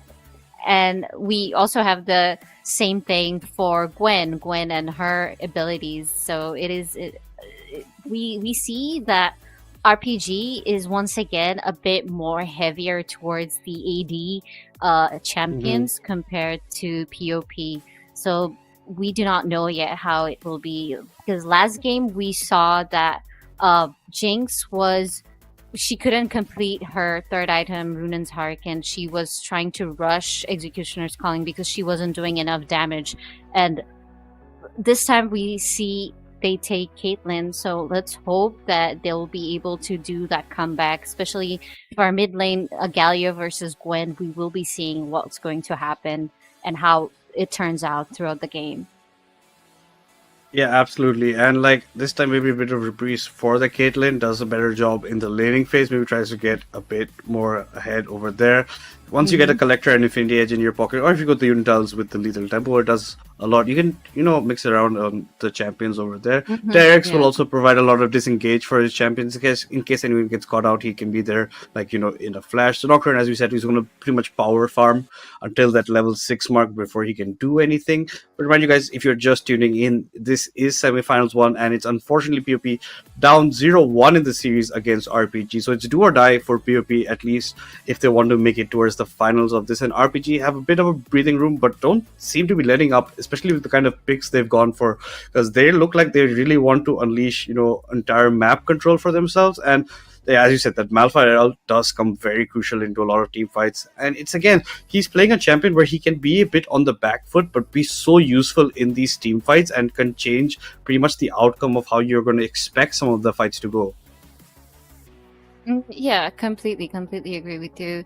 Then again, they also need to be careful about the Pantheon as well, because the Pantheon can ult in and immediately stun the champion. Because how long can the Morgana shield block one ability? It's going to be one after another. It ends one, like the Leona engages in, it gets blocked, but how many other things are they going to block? So a lot of things are depending on how their movement, their placement, how they're going to disengage, how they're going to engage the fight, if they're gonna utilize their abilities properly or not. It completely depends on how both the teams play out, and obviously the objectives. We were talking about maybe the Atakan will be spawning in the bot lane, but it spawned in the top side. So hoping we'll be seeing more bot fights this game, and it might be spawning bot lane this time. So we do not know yet. As for Drag, we saw Chemtech Soul last game. What do you think is going to be this one? I like predicting, so. I would say maybe the Hextech Soul, at least. Maybe it does a lot here. But the Chemtech Soul was so good for them last game. And this is where POP lacked quite a bit, right? Because they didn't get many jungle objectives. Only managed one Drake. That's also after the opponent team was training. But that's all in the last game. We're going to look forward to game 2 over here of semi-final 1 of quarter-final 3. RPG in the lead of 1-0 over here. It looks like this time Black Venom remembered to buy his items at the beginning of the game and will be marching away. Caitlyn has gone for the lethal tempo, so expect a Unitals out of him. But interestingly, he does not have the cleanse, which I would have maybe liked from his side, given that he can be locked down by the Pantheon. As you said, how long will a Black Shield block so much for him? So maybe he had to think about those aspects. The Zaya very smartly brings up her own cleanse. Precognition is walking into Terex, but will just pretty much eat a Galio Q to the face for his trouble. He really wants to get this ward over here, but Venom's walked up quite a bit. He's bringing him into killer 980. As soon as you see the Malphite there, instantly POP have fallen back. They put the ward over there, so in case they realize RPG will later come for a deep ward placement of their own. And once again, this game we're not really seeing any invades. We did see the encounter in the topside river, but immediately they fell back as soon as they saw Malphite. And yeah, again, a deep ward from Galio and Leona dancing. That's it quite nicely, but they're gonna get the complete lane priority here because the Morgana and Caitlyn a bit slow to walk into the lane. Xayah should try to get it away, but given you have a Morgana up against a Leona, you should be trying to get the priority. So that's exactly what Invoker is going for. They're going to hit the level 2 over there. In the top side, these guys just like to hit each other. Just legit right click on each other and just go for those fights. And that's pretty much why the Arakan spawned first game over there, because amount of fighting. Yeah. There were not many kills, but the amount of exchanges that were going, they're pretty much going blow for blow over there. Black Venom and Leon have to be very careful. Invoker is about to hit level 2 exactly, then he does, and you have to be on the back foot quite a bit. The Q from the Morgana narrowly missing onto the Xayah, but at least this time Terex having a better standing in the mid side against this Gwen. And like last game, we saw that the Kentexel, and as I was saying, that RPG was a more tank. They had like champions that were very tanky, and so the Kentexel actually helped them out. This time, hoping it will be a different drag. You were saying that it might be Hextech. I like how the map layout turns out when it's the Exactly. Hextech drag, and we already see Caitlyn trying to do some poke, and we see Gwen very low. And especially the Hextech, those portals do play a lot into how you're going to go for your fights. You can go for nice flanks as Yeah. well using them. But it looks like Pantheon's a bit ahead in tempo, at least, of the Nocturne right now. Nocturne is just about to finish his red buff. Pantheon finished it quite a bit. Cloud Shot, you have to be a bit careful here, buddy, and he's not going to make the same mistake that Terex made in game 1. Will not be giving over at least the first blood here. It's a pretty much repeat in the top side with the set pushing in this Malphite, the same way he did the Trundle against the Mundo. So Killer 980 is not, unknown for playing on the back foot, and he does phenomenally later on in the games. He catches up quite a bit. I feel like he's a very very patient player, whereas I feel like Venom is a bit impatient, especially last game when he was aggressively pushing in and trying to secure that kill, but unfortunately couldn't. Let's hope he won't make that same mistake again. And we see that both the ADCs are almost close to their CS, almost similar, not really that behind. Whereas we see Gwen 24 and Galileo 16 CS right now, and again, top lane just loves poking one another. Absolutely, they definitely just love hitting each other over there. Venom's trying to keep the wave towards himself, trying to balance it out with much nice E lands from him. But over here, look who's being caught out. It's going to be the Pantheon. He's going pretty low. Has to flash match by the Nocturne. That's going to be him picking up the first blood, but he's pretty low on the HP mark. And Gwen ends up picking up the trade kill over there. Leona's having to run from the hills because she's pretty low. Does land the exhaust onto the Caitlyn. They try to maybe pick up the kill, but unfortunately, Morgana does flash out to get to his safety. It's going to be Caitlyn picking up the kill. So this is exactly what we were talking about. Invoker this time on a champion that's pretty strong early game as well, kind of bullying in that side, has put RPG on the back foot, at least bot lane side, and it's going to be POP going 2-1 up in kills over here, and up in gold by about 900. This is like the first time we're seeing them in the gold lead and continuously seeing poking one another in top lane. Venom once again very pushed up and trying to start a fight, and we see Galio recalling, and this time we are seeing POP more active and trying to keep track of the objectives, warding the drag early on to see if they are going to lose it or not. I feel like this time they're not going to make the same mistakes again and try to contest and try to secure the objectives more. They are pushing in on the bot lane, poking down Xayah, making her go back. Xayah is low on her mana as well. So is Malphite in the top lane, and he is forced to recall. And this gives Seth the perfect opportunity to push in, and we see the bot lane going towards drag, securing the drag, hopefully. And they will be getting the first drag. They got the first blood.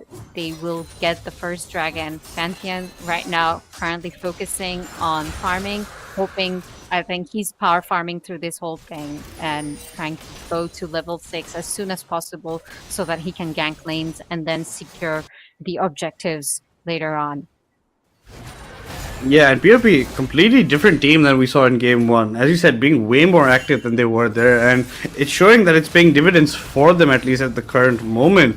Venom, quite a bit of CS, almost 30 CS up on his counterpart, around 25. And Terex as well, even though he is a bit behind, hasn't given over any kills over. They're playing it a bit cautiously. His team does end up, as you said, picking up one Drake, which will be the Inferno Drake for themselves. And the Pantheon, as you said, power farming quite a bit. The Nocturne should also be heading on that path after getting the Drake. Grubs going to be spawning in a minute's time, so you have to fight for this scuttle over here, maybe try and get some more vision on that side.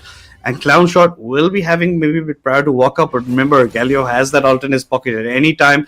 He can instantly just jump and dive into these fights. And yet again, this time it's going to be POP's bot lane that's moved away towards his mid side. So good rotation and lane swaps coming in, especially with this Grubs timer coming in.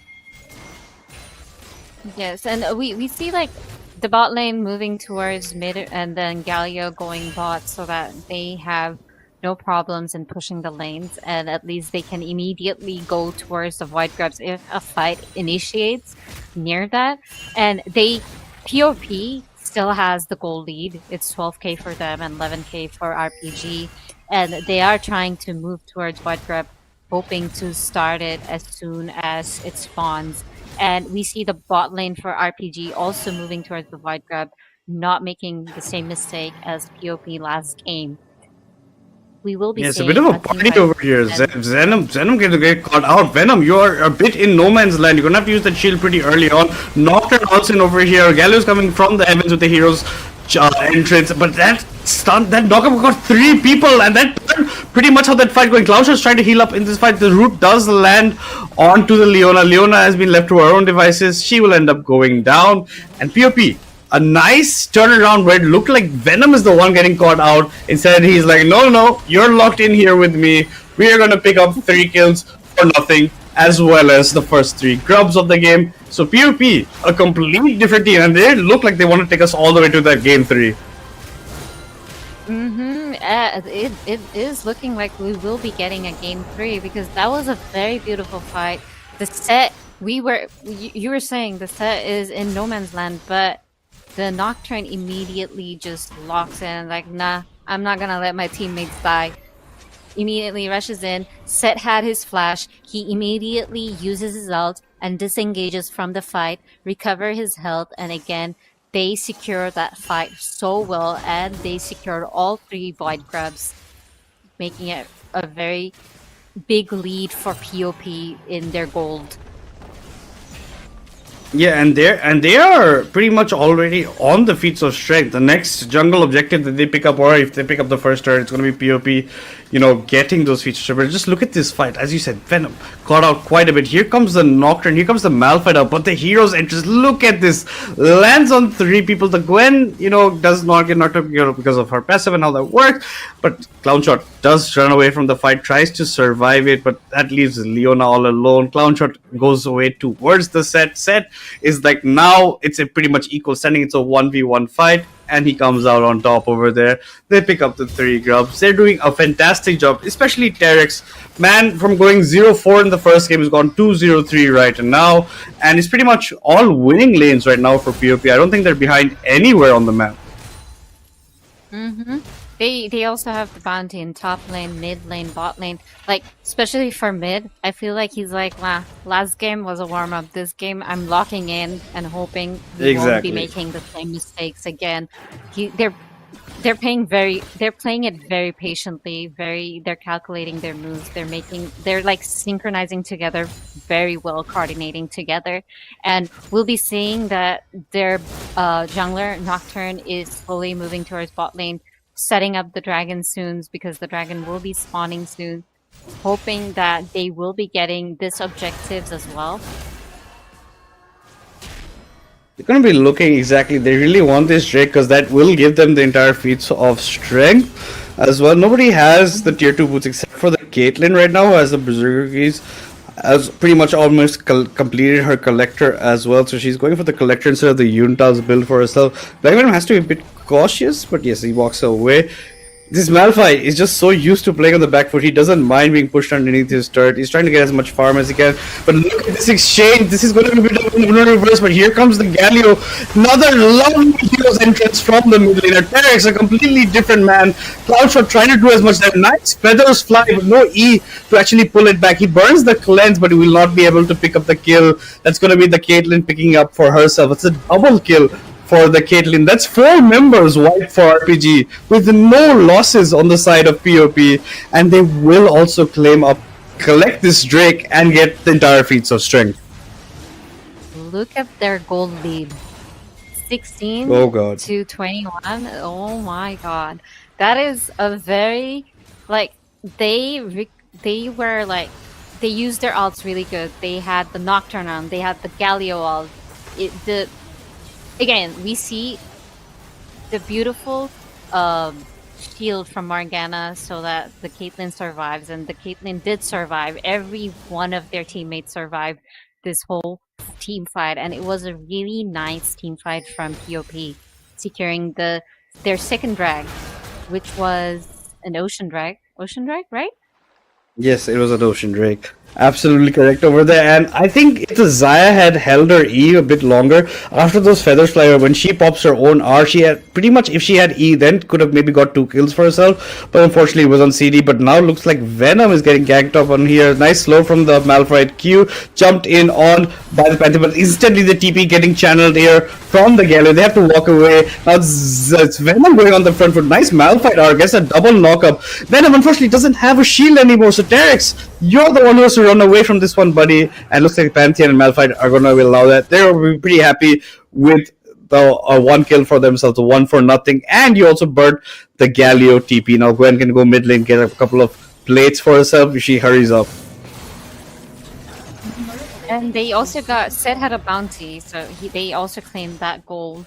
So hoping that I feel like RPG is trying to play this patiently, and hopefully they will be recovering this and winning the team fights more next after they built a few more items. And beautiful Q landed on that Leona.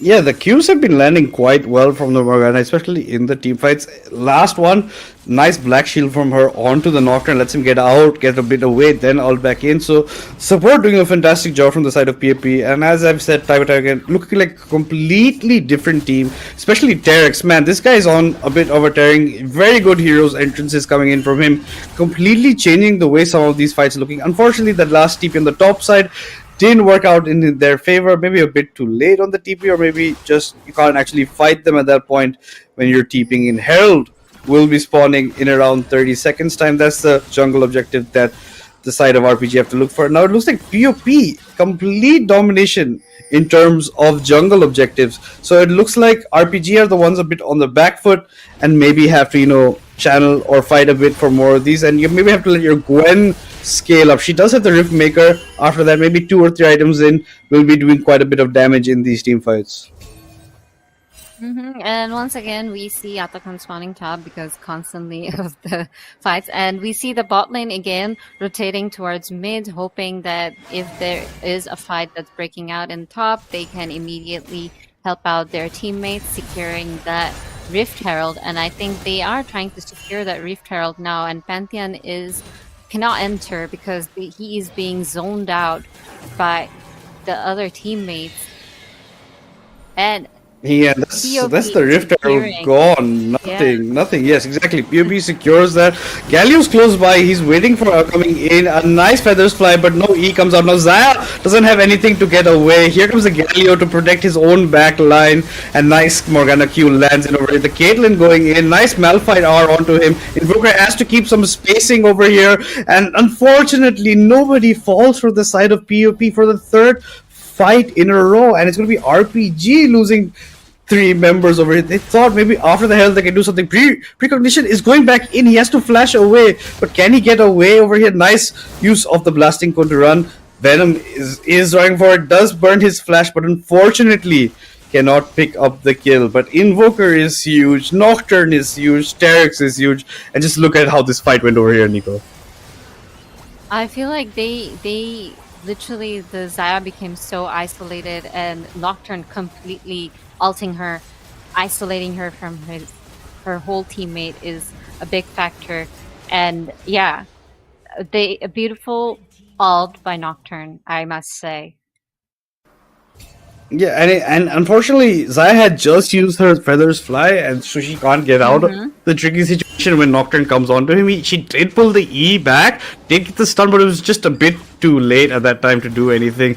Clown Shot unfortunately can't be much of a factor in these fights that are moving on. You have to maybe let your Gwen scale up, peel more for Black Venom. Black Venom has to be cautious about how he's positioning. Terex, very nice. Yet again, good heroes. I don't think he's missed a single opportunity for this ultimate of his. Always protecting his backline, always protecting whoever's getting caught out, and he is becoming a very good determining factor. I think Terex, as you said, first game was pretty much a warmer for him, the way he's playing right now, and he's showcasing his talents. And it looks like POP are just going to be picking up another turret of the bot tier 1 for themselves with pretty much no answer from the side of RPG right now.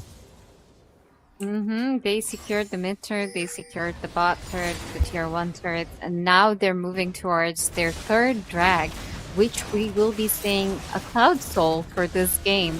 Not a very big fan of Cloud Soul, but it is going to be really good for Caitlyn, Nocturne throughout their team fight, because they secured their third drag, and next one is going to be their soul point. And yeah, they're gonna recall, reset. We see Caitlyn big lead with her CS, and look at the gold. Look at the gold for POP. They're 33k and 26 for RPG. So they will be needing a lot to come back from this game, and POP, they are not making the same mistakes they did in the first Clown Shot, you have to get away from this, my man. Especially nice, invulnerable over there. There was a bit of a trap setup coming from people, but once that binding doesn't land from Morgan, not much you can do. But yeah, I was sorry to cut you off, but yeah, it's just not looking good for the side of RPG. They're not utilizing. I don't think I've seen a single Pantheon ult to initiate or try to catch out any members. So right now we see that in top lane, the Set and Malphite continuously trying to exchange their pokes to one another, and I think they have their Rift Herald right now, so they might be trying to push towards the mid turret and hoping to get the tier 2 turret for mid. Oh wait, the first, yeah. Yeah, and it's just looking a bit bad for the side of RPG. Completely, 180 of what game 1 was looking like. And POP have a much bigger goal lead in a much shorter amount of time, given what game 1 was looking like. And they are on Soul Point for Cloud Soul. Gives them a lot of movements between these fights. Nocturne, a bit far away, does pop his spell shield, but no harm being done to him right about then. Venom is looking to do against Malphite, but he can't. He doesn't have the damage right now. Doesn't have a Borg. He can't chip away pretty much at what this big rock is dealing out. Has to be a bit careful. If he doesn't use his W properly, Malphite can do quite a bit of damage to him. But Malphite thinking better of it. Nocturne is close by, doesn't know the positioning of the jungler of PvP, so playing it a bit on the safer side. Atakan has spawned, and that should be the next objective of any of these two teams. You want to get some vision. Terex nicely pushing bot side, going to be matched by Cloucher coming over there. Now look at this Malphite. He does have ultimate to get out of it, so the Nocturne and Venom not pushing up too much over there. They're not choosing too much to do, because you pretty much just get a Malphite burn of his ultimate comes up. There's no especially any big team fight coming up at that time, so maybe choosing to err on the side of caution. But yeah, this looks like a completely different game, doesn't it, Nico, compared to game 1? Compared to game 1, yes, absolutely. Compared to game 1, RPG was dominating, but this game we are seeing POP making that comeback, not letting RPG dominate them, and instead they are dominating it. I think I noticed that they were like 13 kills and RPG was 3 kills only, and given the gold lead they have, it is a very huge difference compared to the last game. Last game they tried their best, but I feel like this time they have a much better comp, which is helping them to overcome the mistakes they did last game. They're not making the same mistakes last game, and the Nocturne is really helping the team out, like instantly engaging in the Nocturne, the Galio ult instantly engaging in the fights when it's necessary and all. Yeah, like you said, very good engages coming in from them.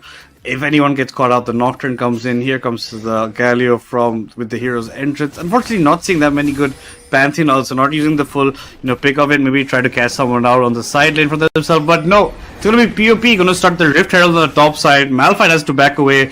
He doesn't want to get dived upon. And nobody's especially driving this in. He just wants the Heralds is just going to walk in. You don't spawn the grubs off it because you're not driving it. But they do end up picking the top tier 1 for themselves. Nice binding. Lands on the Leona. Leona has to be careful. She's going to get chain CC'd in place. Just given how deadly the traps are after the binding. It's going to be Black Venom protecting his support from, the shot of Caitlyn from her ultimate. And here, Atakan has been started up by POP. The TP is coming in from the set on the bot side of the map. Clownshot has his own TP. It's up to if RPG want to match it. And he's instantly, here comes the TP. But your Leona is not close by in this. You do not know who come in. Here comes the hero's entrance. Unfortunately, the Caitlyn goes down before any peel can be provided to her. And now, one by one, now you don't have that much damage on the side of POP. Now POP members have to scatter for the win. And that's Venom going down. Terex might follow him very shortly over there. Precognition doesn't want to push his luck. Morgana, you're on the wrong side of this lane, sir. This is not where you want to be. And unfortunately, she gets down. It's a shutdown. Gets picked up by Clownshot. That's the kind of person you want the shutdown on. And Atakan gets started up by them. That's POP.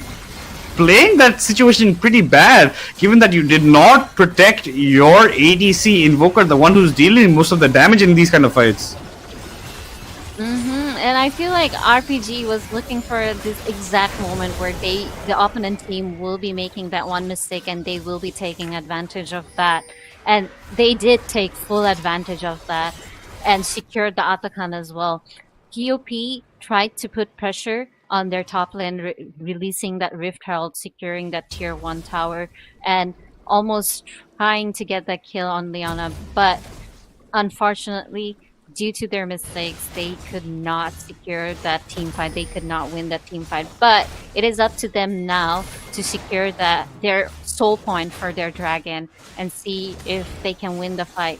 I also personally feel like RPG, I feel like they have few of their items now that they have their items. They're more stronger. They're a bit tankier now, and they can sustain the fights longer, which is a huge contributing factors on how they're going to win the team fights.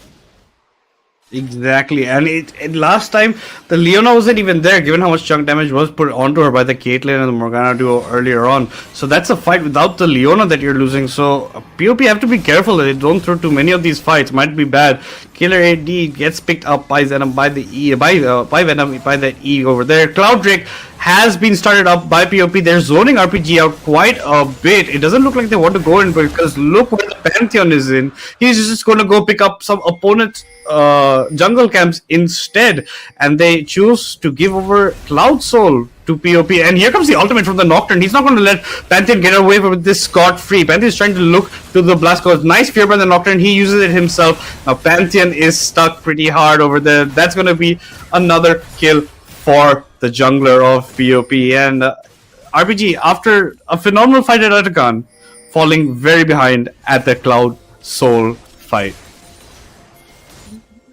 And we even if they did win the fight in Atakan, I feel like that did help them a bit with their XP and their level. However, they are still very behind on their gold lead. And once again, we see Venom versus Killer BD. There's no damage. Yeah. Venom basically is doing no damage, and that's Killer 9-8, the Night BD doing what he does best. Plays on the back foot the entire game, gets a certain hit for himself, and then completely dominates his opponent top. And Venom looked like he was pretty much tickling a rock at that point because there was no Yeah. damage. Once he was burned out, Malphite takes complete advantage, R's into him, gets a solo bolo kill for himself. Invoker has to be careful with Clown Shot. I don't think you can end up picking a kill, but or can you? Here comes the Pantheon, but here comes Galio as backup. Now the taunt lands. Now it's Cloud Shot on the back foot. Precognition has to run away from this fight. Once the shield goes down, he will go down. A nice binding landing yet again by Morgana. That's a double kill for Invoker. In RPG, these silly mistakes is not what you want to be seeing. And Zaya left alone. Look at the Nocturne, walks past the feathers fly. The E pretty much won't land on the way. It's pretty much on cooldown as well. The feathers haven't been pulled away. This is a very big rock. This big rock takes no inkling that he's going to be going down anytime soon, and he's a very good front line for RPG right now. That was a really good, like, in the top lane fight. We saw a really good Q bind, and then we see the Morgana ult, and I feel like they played it very nicely. They played it very patiently. They used their utilities and abilities very nicely. And for the bot lane, the fight between Sid and Malphite, the whole game we have been seeing both the teams playing very patiently, but I felt like Venom got a bit impatient and tried to, you were saying, like he was like tickling a rock. So he needs to be careful and not make any mistakes which might cost them the game. Yeah, this is not looking good at all for RPG. They did have their moments, especially their Atakan fight, where it looked like they were maybe coming back or crawling their way back. But then you make these kind of, oversteps over there. You finally are using the Pantheon ult to try and maybe catch out Invoker, but it's so close towards the turret. The Galio's still there to match up as well. It just did not look at all good. Now Set cannot even basically be on the side lane against the Malphite, as you said. Pretty much is not doing anything. Doesn't have a Bork, doesn't have a Black Cleaver, can't do much against a Frozen Heart, a Thorn Mail, a Sun Fire Cape. Just very hard to go through all that armor that this big rock has made. Now with the Hex Plate also available to the Nocturne, he's going to be popping these R's at a much faster pace. There you have Galio, also just pretty much the tank of the team.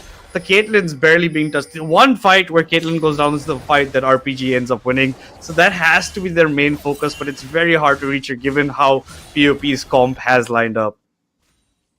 And look at the bounty on Galio and Caitlyn.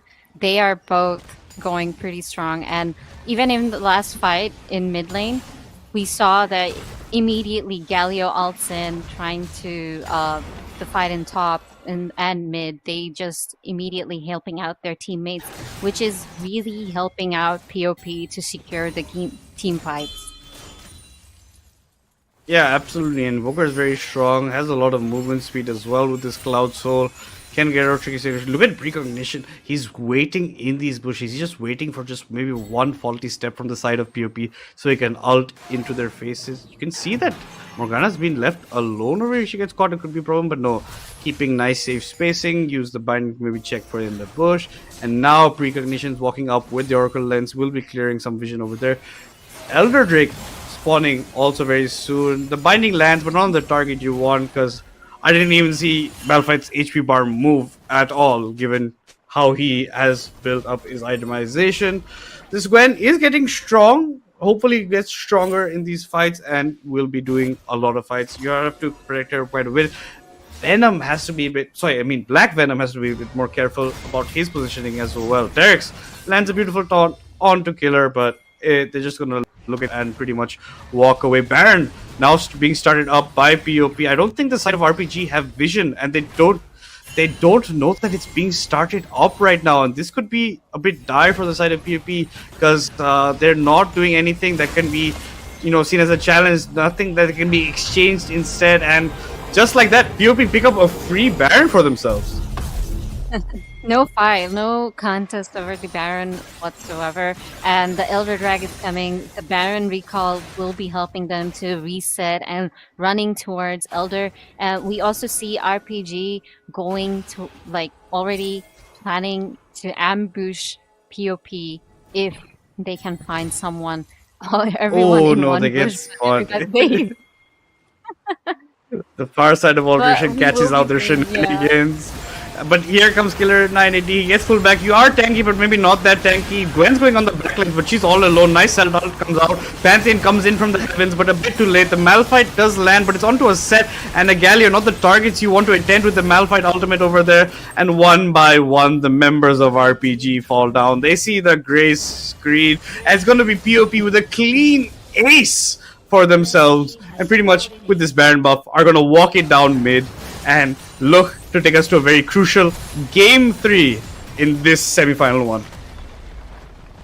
And I feel like last fight they should have targeted the Caitlyn, whereas the Malphite did not all the Caitlyn. So that fight was Exactly, honestly, yeah. If they won that fight, they could have got the Elder Dragon, could have maybe extended the game. But here we go. Poro Patrol securing the second game, making us go to the third game for the semifinals, deciding who will be going to the finals for Legends Ascend. Yeah, for this qualifier 3, it just looks like the semi-final 1 is... I think I said in the beginning, we might get to see all 3 games over it. That's exactly what Poro Patrol going. Like, very good point you mentioned. The Malphite ultimate just didn't hit the targets you want to hit. You're not hitting that Caitlyn, who's being just allowed to free hit your team. Invoker keeping good spacing for himself, but he has just so much peel. It's hard. The only way you can maybe land on him is with that Malphite ultimate. Unfortunately, that's exactly what did not happen. That Cloud Soul also played a very important part towards the inside, allowed, Invoker to get spacing around the way he wanted to move. But early on, I think Terex and the Nocturne just doing a phenomenal job. Venom, unfortunately, was a bit of a null factor later on. Had a very good ultimate in the last fight, but the bindings from the Morgana, I don't think she's missed. I think I saw her miss maybe 3 bindings in the entire game, but everything else she was hitting and pretty much cut down all the work that Invoker had to do. He just pretty much had to click his right button on them, and he was just getting free kills for himself. But yes, much different performance on the Caitlyn compared to the Jinx, and I think that's what you have to do with a player like Invoker. He's a very aggressive laner, so you have to get those kind of aggressive laning champions in his hand, and it kind of changes the way the entire game goes over here. I feel like Poro Patrol, they redeemed themselves from the first game. First game, they were bullied and they took it personally. They're like, nah, not this game. This game, we have to come back. And they did that. They did that really good and really strongly. And yeah, well, what an amazing match. We are going to the third game. Amazing semifinals. Amazing game from both the teams. Both the teams played really amazing for game 1, game 2. We see amazing team fights from both the sides. Yeah, it did look good, but on paper, 21 kills to 8, most objectives going over the side of POP. And I think this man has to be given a lot of credit. Terex on this Galio, complete 180 of his performance in game 1, where unfortunately he went like 0-4, 0-5 earlier on, and now leading the charge, deathless in the entire matchup, 3 kills. And I think it's more about the assists coming in here, because he was there whenever his team needed him with that hero's entrance. He saved a couple of people earlier on. He saved Venom's life with the Nocturne coming in when he was getting caught out during that early Grubs fight. And just the damage per minute doesn't matter that much. The CS per minute doesn't matter that much, given the amount of impact he had in these team fights. And here's hoping to see if more comes out from this man. So we've had 2 games over here, Aniko, and 2 MVPs going to both the mid laners. So I think it's a bit about who's performing in which matchup, and hopefully we get to see more interesting drafts, at least for game 3 moving onwards. I know. We, like, both the teams, we saw the top lanes poking one another, and both the games, they were trying to poke each other, and Venom maybe playing a bit impatiently, and the RPG's top laner playing it very patiently and waiting for his chance to come back and take his revenge as soon as he can. And mid laners also, but big props to the jungler from both the teams. First game, we had Shyvana from RPG securing all the objectives. And this time, we had Nocturne from POP securing all the objectives and being there for the team whenever they needed them. Both the Alting, Galio, and Nocturnal. So yeah. Very good combinations, as you said. Like the Nocturne Galio all combination played very good. I'm pretty sure it was a pretty crucial part of the game plan and played out. But guys, don't go anywhere. We're going to be coming back with Game 3 just after this very short break.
Guys, welcome back. For those who don't know, we are deep into qualifier 3. We are on semi-final 1 day, and it has been quite a bit of a series. First game, RPG took it.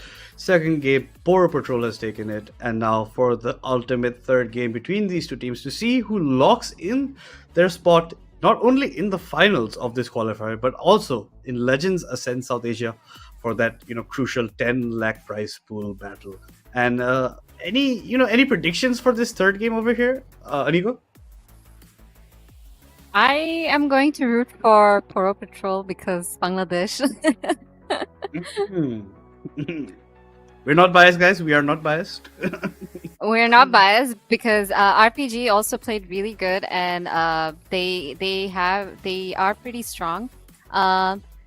So I'm curious to see what they're gonna pick this game, because again, they cannot pick the same champions again.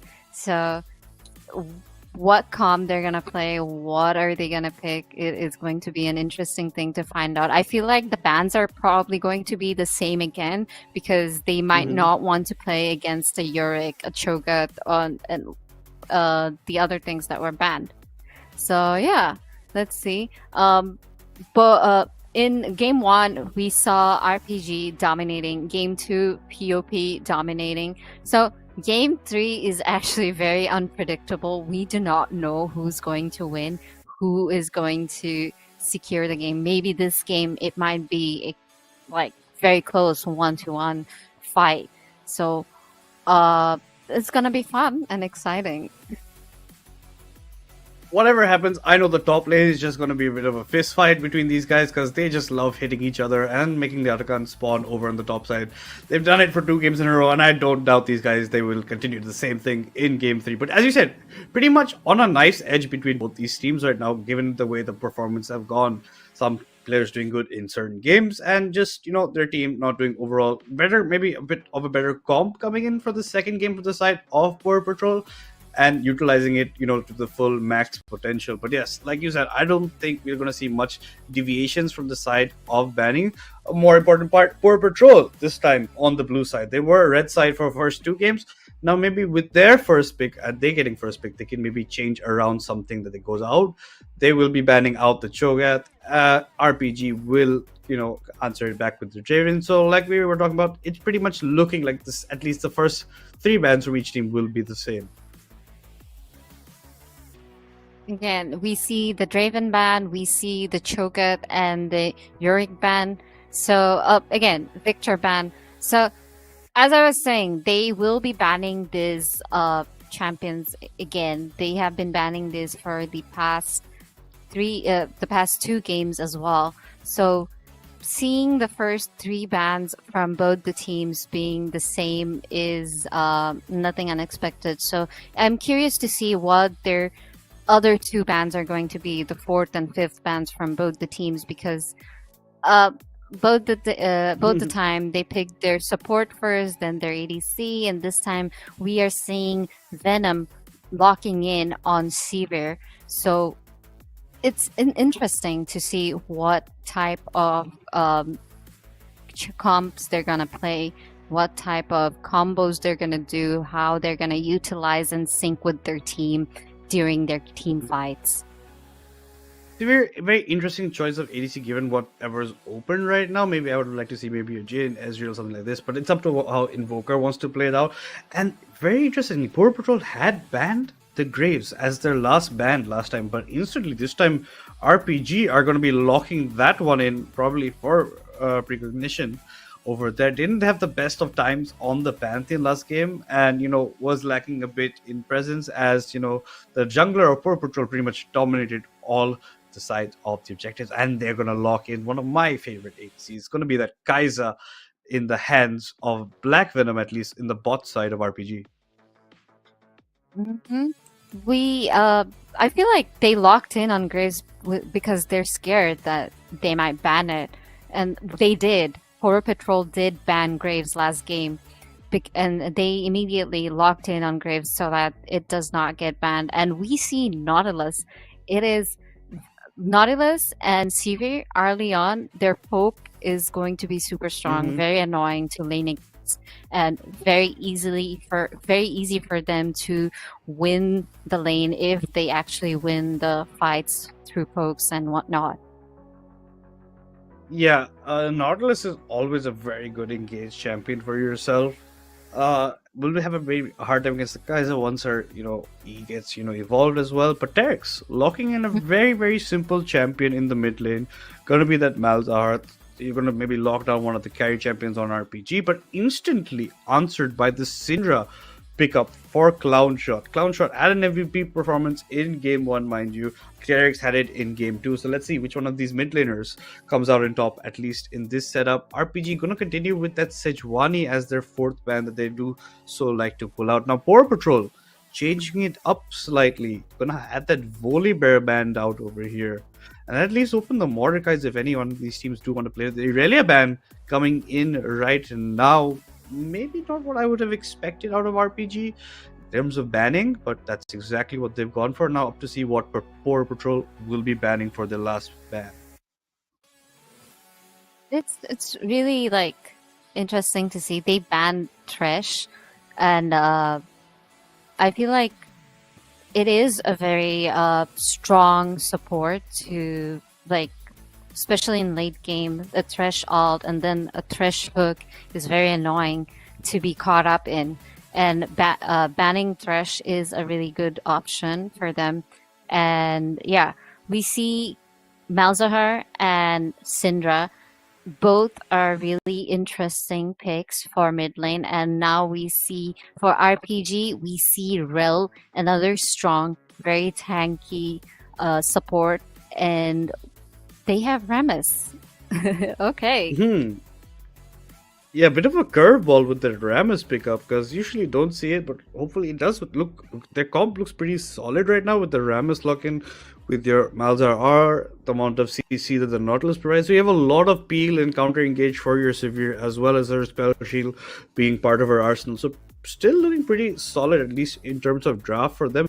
And this is what I was talking about. That ward was left open for a reason, and it's gonna be Poro Patrol blind picking that mod for themselves. And now let's see what RPG is gonna answer back, because for a fact Venom and Killer 9BD are just gonna be hammering away at each other.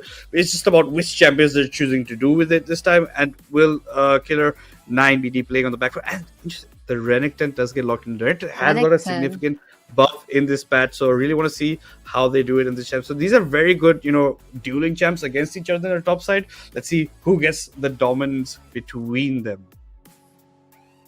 It's gonna be a fun, interesting match. It's gonna be very interesting to see how both the game plays out, both the team plays out, and like the comp in both the teams are pretty strong. Both the champions are. The teams are going to play interestingly.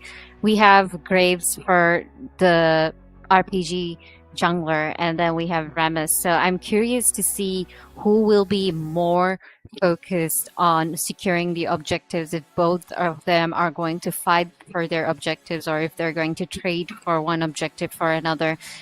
Let's find out. Let's see what's going to happen.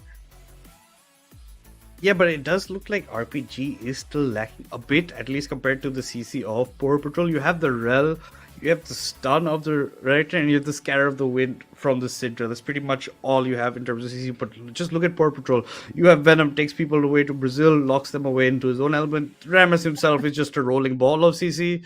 Your Nautilus is going to do a huge job of it, and Terex can, pinpoint either the Graves, the Syndra, or the Kaiser with his ultimate when he picks up into these fights. So it's going to be interesting to see how the first 5 to 6 minutes of the match goes out. And I think most of these games are getting decided a lot by that first Grubs fight that happens over there. And it's either one of these teams making a slight error, bringing the numbers over into the game. Because last time you saw RPG Poro Patrol do a very good swap of their bot lane towards the mid side around, I think, the 7 minute and 15-second mark. So good timers being kept in patrol, in consideration by Poro Patrol, and hope to see, these kind of things coming up further from them.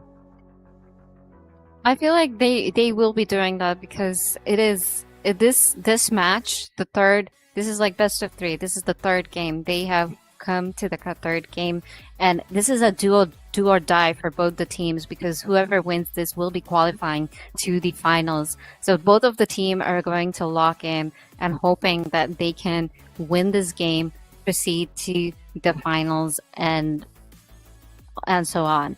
So, for supports, both the team have very tanky supports. Nautilus and Aril, it is going to be an interesting bot lane to see. As for Malzahar and Syndra, both have really good pokes. Whereas like farming with Malzahar is a bit more easier because of his W, because of his key E. So yeah. Yeah, as you said, Darius will have a pretty good time farming. Maybe tries to push it in and maybe go for a roam of himself later on. But yeah, looking at this just from this perspective, I'm going to support at least a bit more on the side of Poro Patrol's draft, at least over here. I think they've drafted pretty well from themselves, and they brought out their own favorite picks as well. Rambus is going to be the spinning Beyblade, cause a lot of mayhem, and the Mord is pretty much a do or die situation. And I really want to see how it goes in the top lane. I'm pretty sure the Aragon's going to be spawning again. These guys are not going to let us go off that easily. They're pretty much going to spawn that for them. And the Severe in the bot side will also be pretty easy in the terms of farming against the Kai'Sa, given Kai'Sa's short range. Severe also has a bit on the shorter range, but with the Q and the ricochets that she has, she can do easy farming for herself. And she has a lot of peel for her side when you're going into these fights. Basically, what the Caitlyn had last game as well in terms of peel. So if Invoker is left alone, he can cause a lot of damage to the opponent teams, as we saw at least in game 2. I feel like in game 1 that was like one of the biggest contributing factors because he was playing Jinx and Jinx was not able to perform well in the full potential, whereas he was able to perform perfectly in game 2, and in game 3 hopefully he will be able to do that. He has a beautiful amount of heals from his team, hoping that just like game 2 he will be getting that same amount of heal this game, and hoping he will be securing those team fights and helping the team out. Yeah, and his ultimate will also help, initiate fights, give the Dramas even more speed boost. I don't think this man even needs it at that point, but yeah, that will be provided to him. I really want to see these kind of initiations. And we have seen both games be a one-sided jungle dominance, at least in terms of objectives. So I would hope maybe a bit more balanced out this time, because each team is pretty much hitting that soul mark and, ending game over. The first game was Chemtech Soul, second game was Cloud Soul. So now I'm going to pose the question to you. What soul do you think this game will be? A Hextech Soul, just like last game you were saying you wanted a Hextech Soul. I want to see a Hextech Soul, how they are going to utilize those teleports throughout the jungle, because it is interesting to see how it turns out and how it goes. Also, I like how the Hextech Dragon looks. Yeah, but very good point. The teleports do provide a lot. You do get a lot of flank opportunities for yourself. If Moore gets something like that, he can easily isolate fights, take people away to Brazil, does his job over there. So yeah, does add a very spicy element to certain parts of this game. I'm going to be more interestedly on what those first grub fights are going to look like and how these teams are going to deal with it, the pressure that surrounds it. Last time, RPG did manage to, get a very sneaky Atakan in the sense that even with the Leona outway on the way to recall, they still end up winning those fights. So Poro Patrol does have a tendency to sometimes make mistakes, even with such a gigantic lead for themselves. So they have to keep this in mind while moving forward, that even the small mistakes later on can lead to, bigger tear down in your comms. And yeah, pretty much that. And for the side of RPG, they have to, actually prioritize the targets going into fights, because it seems a bit haphazard from themselves when they're trying to go for those 5v5 fights, like not the kind of coordination you'd expect from a team of this caliber. So I'd hope they rectify these mistakes and, bring us a very interesting game 3 and, much more tighter than either side blowout that was game 1 and 2. Both the teams need to be very careful about how they play out this game, because one single mistake can cause them this whole thing, and they're securing their spot in the finals. We see the game starting. The last 2 games, both the teams did not invade. Do you think there might be an invade this game? because I see I would say so, everyone just yeah. going There are bot. 5 members over Everybody's there for going bot. RPG. They're walking into Severe. If they use the Fog of War properly, they can maybe catch her out. Her Nautilus is not close by. They're hugging the wall nicely. Invoker, very smart, is hugging that side of the bush. So if he sees people walking up, that's exactly what he does. He puts down the ward before he goes away. But unfortunately, RPG gets enough vision of it just in time with their own ward place. And, they get that pulled in. They get the ward cleared up. So unfortunately, Severe's ward goes for naught over there. But now they know where RPGs are. They've seen all 5 members. And that's why you can see the Ramus over there puts down that nice little bit of ward at the rates of RPG. So now you have complete tracking of how RPG junglers will go, but POP on their entire journey over here put down wards in the tri bush, in the raids. So both junglers will be tracked very nice and significantly. Now it's up to see how these initial level 1, level 3 trades will be going between the Renekton and the Mord, because I think that's pretty much the talking point, at least for the first 5-6 minutes between these two teams at least. So yeah, it is honestly up to the junglers to secure the objectives, because that will be a very crucial thing throughout this game. Ocean Soul is going to be very good for them. Cloud Soul, Infernal, whatever the dragons are, it's going to be very helpful for both the teams in order to secure what is going on throughout the game and how it will play out and how they will win the game. Yeah, and I like that, RPG is going for certain moves like this. But guys, we're going to hold the action just a bit. We'll take a short break, but don't go anywhere so that you can watch which of these two teams are going to be one of your finalists. The process, yeah, I trust. Accolades got them swallowing the words, cause I know that they doubted us. Touch her, touch, can't touch this. I know they throwing that dirt on my name. When I check on my tag, it be spotless. Look in the mirror and snap my fingers and point like you know you got this. Winning man, winning man, winning man, winning man, winning man. Who gon' stop this? No one. Give it all they got. I'm going to the top. I'm going in. Right on the way to the top. Right on the way to the top. Right on the way to the top. Right on the way to the top. I'm going in. Flip the letter I stick it. I came from the bottom to the top, but I'm not finished. I just needed me a minute. Stand at attention, lieutenant. I gotta get up and get it. All I'm focused on is winning. He not gonna cheat code. We win until the clock gon' hit Z. Whoa, I'm fighting my way back like I was Nemo. Do it, I am a dynamic dude. Whoa, win and win. That's right, my nickname is winning. Gotta walk in the building, gotta inspire the children. When they see my ambition, I'm not a regular civilian. Give me all they got.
Guys, welcome back to qualifier 3. We are at the final stage, at least of semi-final 1 over here. The game has started and we did see a bit of, synchronized movements coming from RPG that did result in nothing except the opponent team knowing where they were. So did get our hopes up with the ambush setups coming in, but unfortunately nothing resolves of that. You can see Malzahar started with the mana crystal in the mid lane, trying to maybe get as much farm as he can do. This time the Rammus going from bot to top jungle pattern, while the Grey is going from top to bottom. Nautilus Hook going basically a mile away from its intended target, but that's how the bot lane started. And the top side, have these guys started hitting each other, and that's exactly what they have. Yes, they did. But Renekton securing the level 2 at first, and they're at it, and we see Rel trying to engage in, and both the teams using their exhaust, but Isa using her cleanse. Yeah, so that's also the Rel without his flash. He doesn't even have extra flash, so that's a flashless Rel later on for engages that you want to go for. But yes, nice movement coming in from BOP, nice hook from the Nautilus. I think Rel just pretty much overstepped her welcome over there. On the top side, Killer 9BD is walking up very menacingly towards the side of Venom, gets pulled in, goes forward with the slice and dice, but it's pretty much just an even trade. Look at this Graves, though. Look where this man is sneaking in. I think this can be a bit of a surprise for Venom. I don't think you're going to anticipate this at level 3, but no, Graves sees the wave positioning will reveal where he is. Instead chooses to go maybe the longer route from this side, because he's not gone towards his bottom camps at all, whilst Rammus is pretty much cleared his blue pretty much soon and will be walking over here. Look at this Graves, look at his positioning. He's walking up over here, the slice, the dice, the stun lands from the flash forward by the big crocodile, and that's gonna be the cigar smoking man picking up first blood for RPG, and very well played for the side of RPG. And like for the last 2 games, we have been saying that Venom has been pushing in for Killer 9BD, but this time Killer 9BD is like, no, I'm going to be the one pushing you in. I'm going to be the one killing you this time first and not letting you push me this time. So it is a really good thing. We can see POP's ADC Sivir on the farm lead, whereas RPG Syndra is in lead in his lane. So yeah. It does look pretty grand. This is what I pretty much anticipated happening with this severe matchup against the Rel and Kaiser. Kaiser doesn't have the reach to get the additional poke for themselves, and it looks like Rammus wants to pick up the scuttle 30 seconds before when Drake's coming up. So good timing coming in from him. Invoker's fine just by himself. Remember, Rel doesn't have a flash engage for himself, so he can't do anything. But now, look at these guys. The support and jungler have walked over a red ward towards the Graves. Maybe going to be collapsed upon.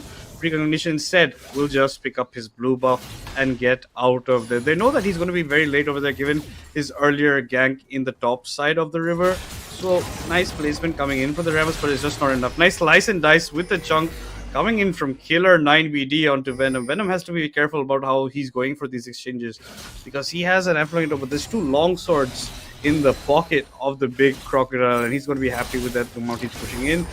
And even after the earlier gank coming in, Graves not that far behind, but actually 10 CS camp wise is pretty bad. Severe, like you said, doing a fine job bot side, doesn't have any problem, pretty much pushes in this way, maybe gets a reset for himself, gets some item, but he maybe just want to wait till the entire BF gold is for him. Drake's up, but nobody making any important moves towards it right now. They're playing it very safely, and we see Syndra moving towards top, and Malzahar getting the hint of it, also trying to move towards top. This time, they are not letting Venom push in, and they are playing it a bit aggressive and pushing them to disengage. I think they could have maybe even caught the Graves over there. Terex was level 6. Maybe just feared that even if he channels his ultimate, he'll get the scare of the win from the Syndra and knocks him out of that. So maybe just playing it, as you said, a bit. Both teams playing very cautiously right now, except for that one kill. Not much action coming out, and that one kill was a very surprise level 3 ganked by the Graves, who just ignored his entire bot side camps, went over there, really wanted to get, Killer 9BD in the earlier lead for himself. Bot side, yes, still not that much as you would expect a Severe against the Kaiser, and that's exactly what she did. She saved enough gold just to get the BS sword on the back. She's going for the Yuntals, while the Kaiser going for the Kraken. And the top side, Brazil has been taken on the Renekton, and once he gets out, he's going to be in a bit of no man's land. There's his ultimate, mind you. The flash forward secured with the ultimate. Now, does the Crocodile have enough to get out the Q? Look at the heal. After all this being burned, Killer 9BD is scot-free, and a lot of pings coming in from RPG onto the Drake because they know where Rammus is. He has to even get a reset if he wants to make the Drake. So this is pretty much a free Drake for RPG, and very well played by Killer 9BD on the top side. And since they know that Rammus was top, they're like, no, we have to get this drag, and they are going to secure the drag. And the bot lane is trying to move towards drag, hoping they can get some sort of picks, but unfortunately they cannot, and they will not risk it. Both the teams are playing it very cautiously, utilizing their informations very nicely, and playing the games. And yeah, look at this review, just continuously putting on this pressure with the ricochets, getting the wave clear for herself. The Kaiser has to play like pretty much a mile away, has to maybe try to get CS with her W. That's a very big cooldown for herself. So Black Venom on the back foot pretty much for the next maybe 5 minutes as well. Grubs have spawned right now. Terex utilizing a very good ultimate on the top side, but unfortunately his team could not capitalize on it. They just didn't have enough damage to get the kill onto the Crocodile over there. So unfortunately the Mord still has to play on the back foot. He has a pink ward in the bush over there in case, later on there are double ups or triple ups onto him on a tower dive kind of angle. But Black Venom eating a huge chunk of damage from the Q of Invoker. But nice stun getting landed by Rel, but just no answer. The side of the Kaiser and Rel are a bit too weak to essentially do anything, and just the wave pressure that Severe does put in doesn't allow them to go back or get a reset. Terex going in onto Killer 9BD, but that was just a hello and goodbye at the same amount of time. And it's yet to be seen which of these teams will make the first move towards the side of the Grubs. Yeah, I feel like compared to the last 2 games, this time they're playing it, as you said, they're playing it very cautiously, and they are not making immediate moves on the objectives, jungle objectives, because the last 2 games, immediately when the dragon was up, when the Void Grips were up, they were starting a fight, they were trying to secure the objective as soon as possible, but this time they're taking in what is going on throughout the map. And we see RPG making the first move on Grubs, and everyone also moving towards the Grubs and trying to I don't know what that start hook fight. was. Precognition coming over from the side, maybe trying to steal a Void Grub, but no, it's going to be the Mord who picks it up. A lot of chaos going down in these fights. Renekton very low, gets picked up by the last hook of the Nautilus. Now the rest of the members of RPG also have blinking health bars. Rel maybe trying to get a good stun in, does get it off before he ends up falling down. But the heal, the Mord picks up a triple kill for himself, as well as all 3 Grubs from the side of POP. So this is what I was saying. All the action will be happening at the Grubs, and unfortunately did not go at all RPG's away. It's going to be a 4-4-1 in that exchange. And just look at this fight over here. You can see Preconditions again pulled around. It's going to be the Mord that picks up the first Grub over here. Rel comes in, lands a good ultimate, gets 2 of the members, but there's just no follow-up. The Kaiser's a mile away. Severe's also not in this fight, but the Grace has to walk all the way around, so there's not damage being output at all. Syndra's not in a spot where she can do much. Rel with his last tank breath gets a stun out, but they're just so grouped in. Just one, bonk from the Mordekaiser claims 2 lives over there before he ends up going down. And look at this. It's going to be 9BD getting caught out on the top side. Now it's very hard for him to run away. They do have the damage. They do have the slow from the Rylai's of the Mord. And finally, the Mord gets the better of the Crocodile in that exchange. Nice hook lands onto the Syndra, but I don't think you're going to do much of it after that. But yes, now it looks like Mord having the higher hand in the top side of the map. POP a very good start. Around 2.5k gold up. 3 Grubs to their name. At least more division in the types of jungle objectives early on. 3 Grubs for POP, but first Drake to the side of RPG. That was very well played, and we are seeing everybody's moving towards the bot lane, hoping they can try to put some pressure in bot. But Malzar is trying to push in mid because he knows Syndra's bot and trying to put some pressure in RPG's mid lane. And immediately we see Rel is tower driving, and that was a beautiful ult by Nautilus. But unfortunately, Syndra brings him down. Yeah, and it was a nice group up. You did secure it, but you did use 4 members just to get the support of the side of POP. Maybe not the best. You're losing a lot of plates in the mid lane. Terex is going to get a lot strong. At least Syndra is the one who, but this is a rinse and repeat on the Crocodile on the top side. He does have flash, burns it instantly over there, but Ramos ult is on top of him. Venom's trying to walk up. He also has his ult very shortly. Clown Shot has TP to the top side of the turret, and I think this is where POP thinks, oh no, we have got ourselves in a bad situation. We cannot continue on until at least Terex comes. But so does the Graves. He's following up, and I think that's pretty much the end of those exchanges. Drake's going to be up very shortly, and that's where both junglers should be having their minds right now. Both the teams, again, this is what we were hoping. Both the teams going one-on-one, very close-up match. It's five kills for POP and 3 for RPG. Not that far off. Even though POP is in the goal lead, I feel like if RPG can win the next team fight, if they can secure the drag, it will be very good for them. It's going to be very advantageous for them. And we see that RPG is already making their first move in mid and around the drag. Yeah, nice moves by the Grace. Just didn't have enough space to actually catch up fast enough to Terex after the Scanner of the Wind. Landed by Clown Shot. Nice W from Black Venom. Lands onto the Nautilus. He's all alone, mind you. He has no support. The Severe will be walking up here, but if Nautilus gets caught out yet again, it could be bad. Graves is close by. I don't think you want to take that fight. But Terex ults Clown Shot underneath his own turret, but Clown Shot had already channeled his ultimate. Nautilus ends up going down on the bot side. Here comes the big Beyblade. Here comes Rammus, and just look at this. You can barely touch this man. Invoker just free hitting pretty much at this point. Rel saves the life of his jungler, pretty much giving up his own, and look at who's here. It's the Kaiser. Kaiser, they have not forgotten about you. They're going to choose to give this kill over to Invoker. A bit of a nice play coming out from Rel. He did save Graves' life, but unfortunately had to give up his own. Terex in the meantime in the mid lane falls. He channeled his ult just a second too late before Clown Shot managed to hit that R button and pretty much neutralize Terex's life. Yeah, and also like due to this team, the fight they lost right now, it's going to cost them the dragon, and POP will be getting their first drag.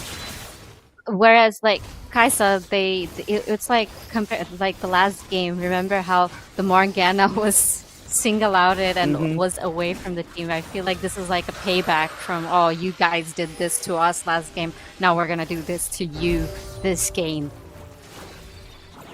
Yeah, it does seem something along those lines. Mind you, they have 2 of the 3 jungle objectives for the side of POP. Next epic monster will be their feats of strength, because they also picked up the feats of warfare after that bloody fight at the Grubs where they came up supremely on top. The Mord picked up a triple kill. Do you want to back over there, buddy? I don't think you do, Invoker. You're gonna get stunned up. Nice ultimate coming from the Nautilus. Prevents the side of RPG from going forward onto his AD carry. He is there for the peel, and this is it. Even if you think you've got, that's the best case scenario for RPG, catching out the Severe like that, but still not enough. You still can't even get the kill onto this Severe, and just look at it. There's already 3 bounties on the head of POP members. I also feel like they have a big gold advantage and gold lead because they took a lot of power platings as well. Now this fight in the top side is going pretty good for the side of Venom. He's channeled his ultimate. One more bonk, and that's exactly what he is. He's having Crocodile for dinner, and he gets that kill on himself. Nice use of it. He had good spacing, and the Rylai's was also good from him. Like, it's just the slows just changes a lot. Just look at this fight where he takes him into the realm.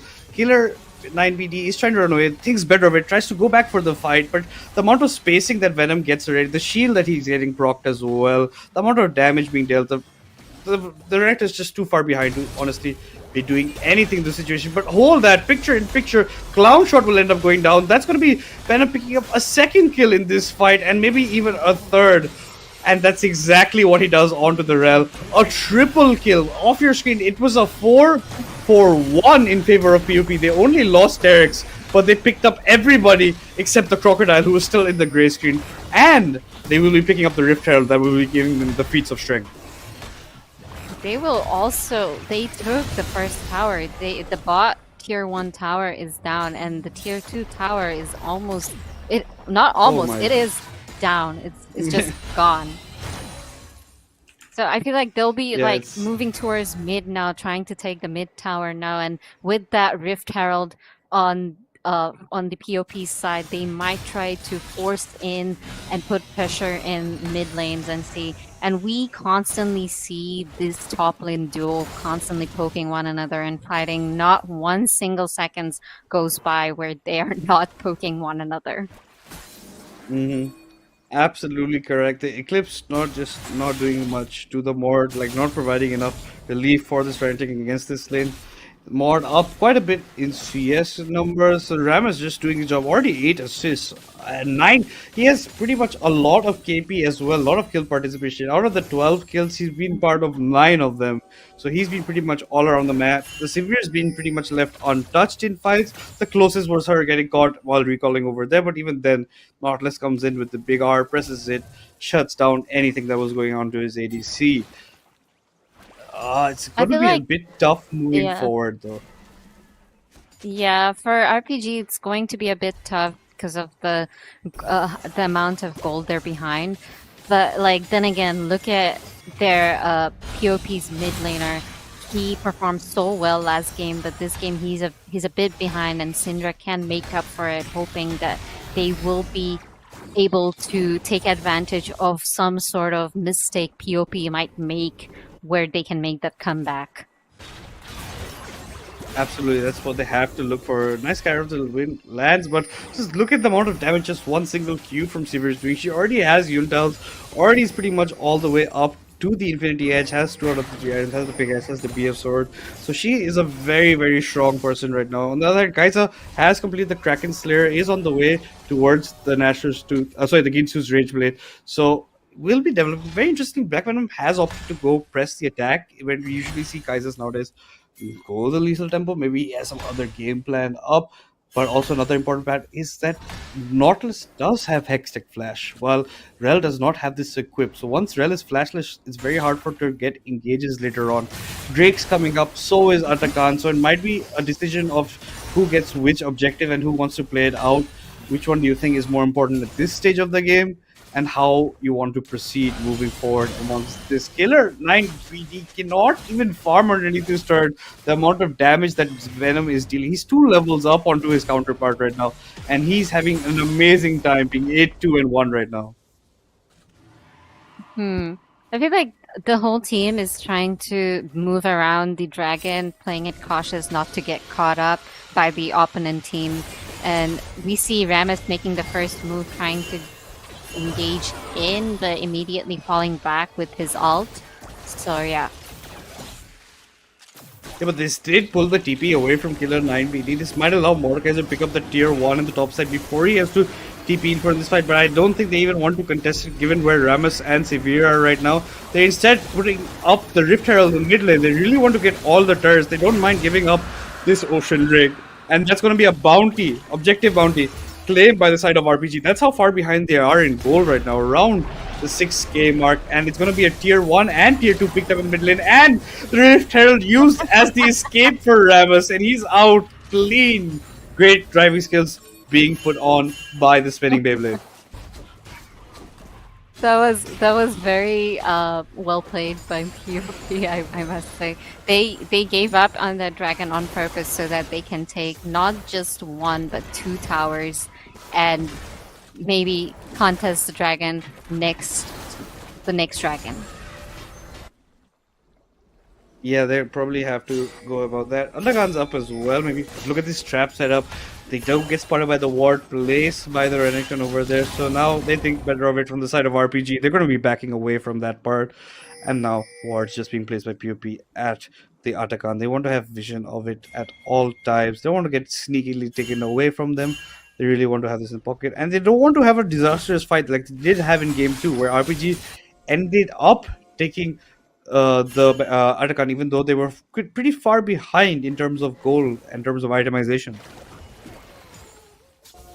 Mhm. We can see like everybody's now preparing for Atakan and they are moving towards Atakan, and the RPG is like if they start the Atakan right now, RPG might not be able to make it and contest for the objective, and maybe they got a hint and now they're moving, hoping that they're Oh, not they too late, definitely do. hoping. They definitely do with that far side of alteration. Look at them. They try to walk, but it might be too late. Syndra's not even keeping for the fight. Now very, very late. Well, nice engage. Gets 3 members, but Terex is using the ultimate onto the Crocodile instead. And that's going to be pretty much a bit of a whitewash for the side of POP. Venom, Black Venom is on the backside. Can't do much. Clown Shot's flashing away, but I don't think you even flash at that point. You're pretty much dead. That's going to be yet another good fight coming out for the side of POP there. But it still was not that much. It was a 3 for 2 in the favor of POP. They do end up picking up Atakan for themselves, but they do lose quite a members. Invoker didn't have the kind of peel that he did require in this fight. Just look at how it goes on Nico over here. I feel like once again they are not targeting the Sivir, and Sivir is getting very nice amount of peelings, whereas at the last moment Syndra or Kaisa was able to pin down Sivir. Maybe if they did that at the start of the fight, it might have been different for, like, the outcome could have been different for RPG. Absolutely, could have been a bit of a different scenario over there. They did end up picking Atakan for themselves and for POP at least. And now Killer 9VD has been pretty much out of this game ever since Mort picked up, that triple kill, and he's been a bit too strong for the Crocodile to actually match against him. The early investment from the Graves into the Renekton is not paying the dividends they wanted, especially after a bit of that disastrous Graves fight. Both bot lanes are now in the mid side. They will be contesting over there, trying to get their own pushes. No objective to speak of. So in 1.5 minutes, Baron will be spawning. That's the closest thing you will be getting to seeing another fight from both of these teams. But POP have a pretty good control of the map. Just look at how deep 2 of their wards are placed in the top side and the bot side. So they have pretty much good vision. That's now getting cleared by the Rel. And RPG really have to try and pick better fights and not maybe even come to a fight like the Atakan so late, and maybe not try to contest it like that, and maybe try and bait out fights, do some bush gameplays, isolate the best you can, because 5v5 you are not currently on top right now. Yes, completely agree with you.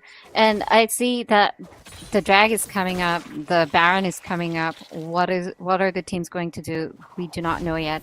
The RPG is trying to move around towards the drag side, not letting them take the drag. So maybe they are going to fight for the dragon, hoping that they can secure the third dragon and then maybe secure the soul point for the drag, in order to help them maybe come back from the loss they're going through right now.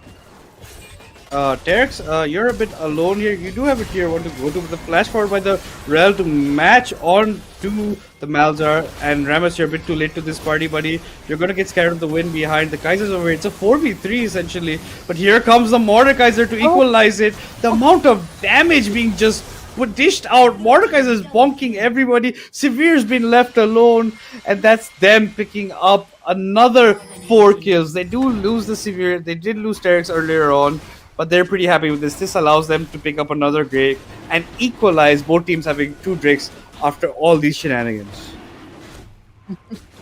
That was a very interesting fight in the bot lane, but like that fight costed them this dragon, and now both the teams has 2 dragons.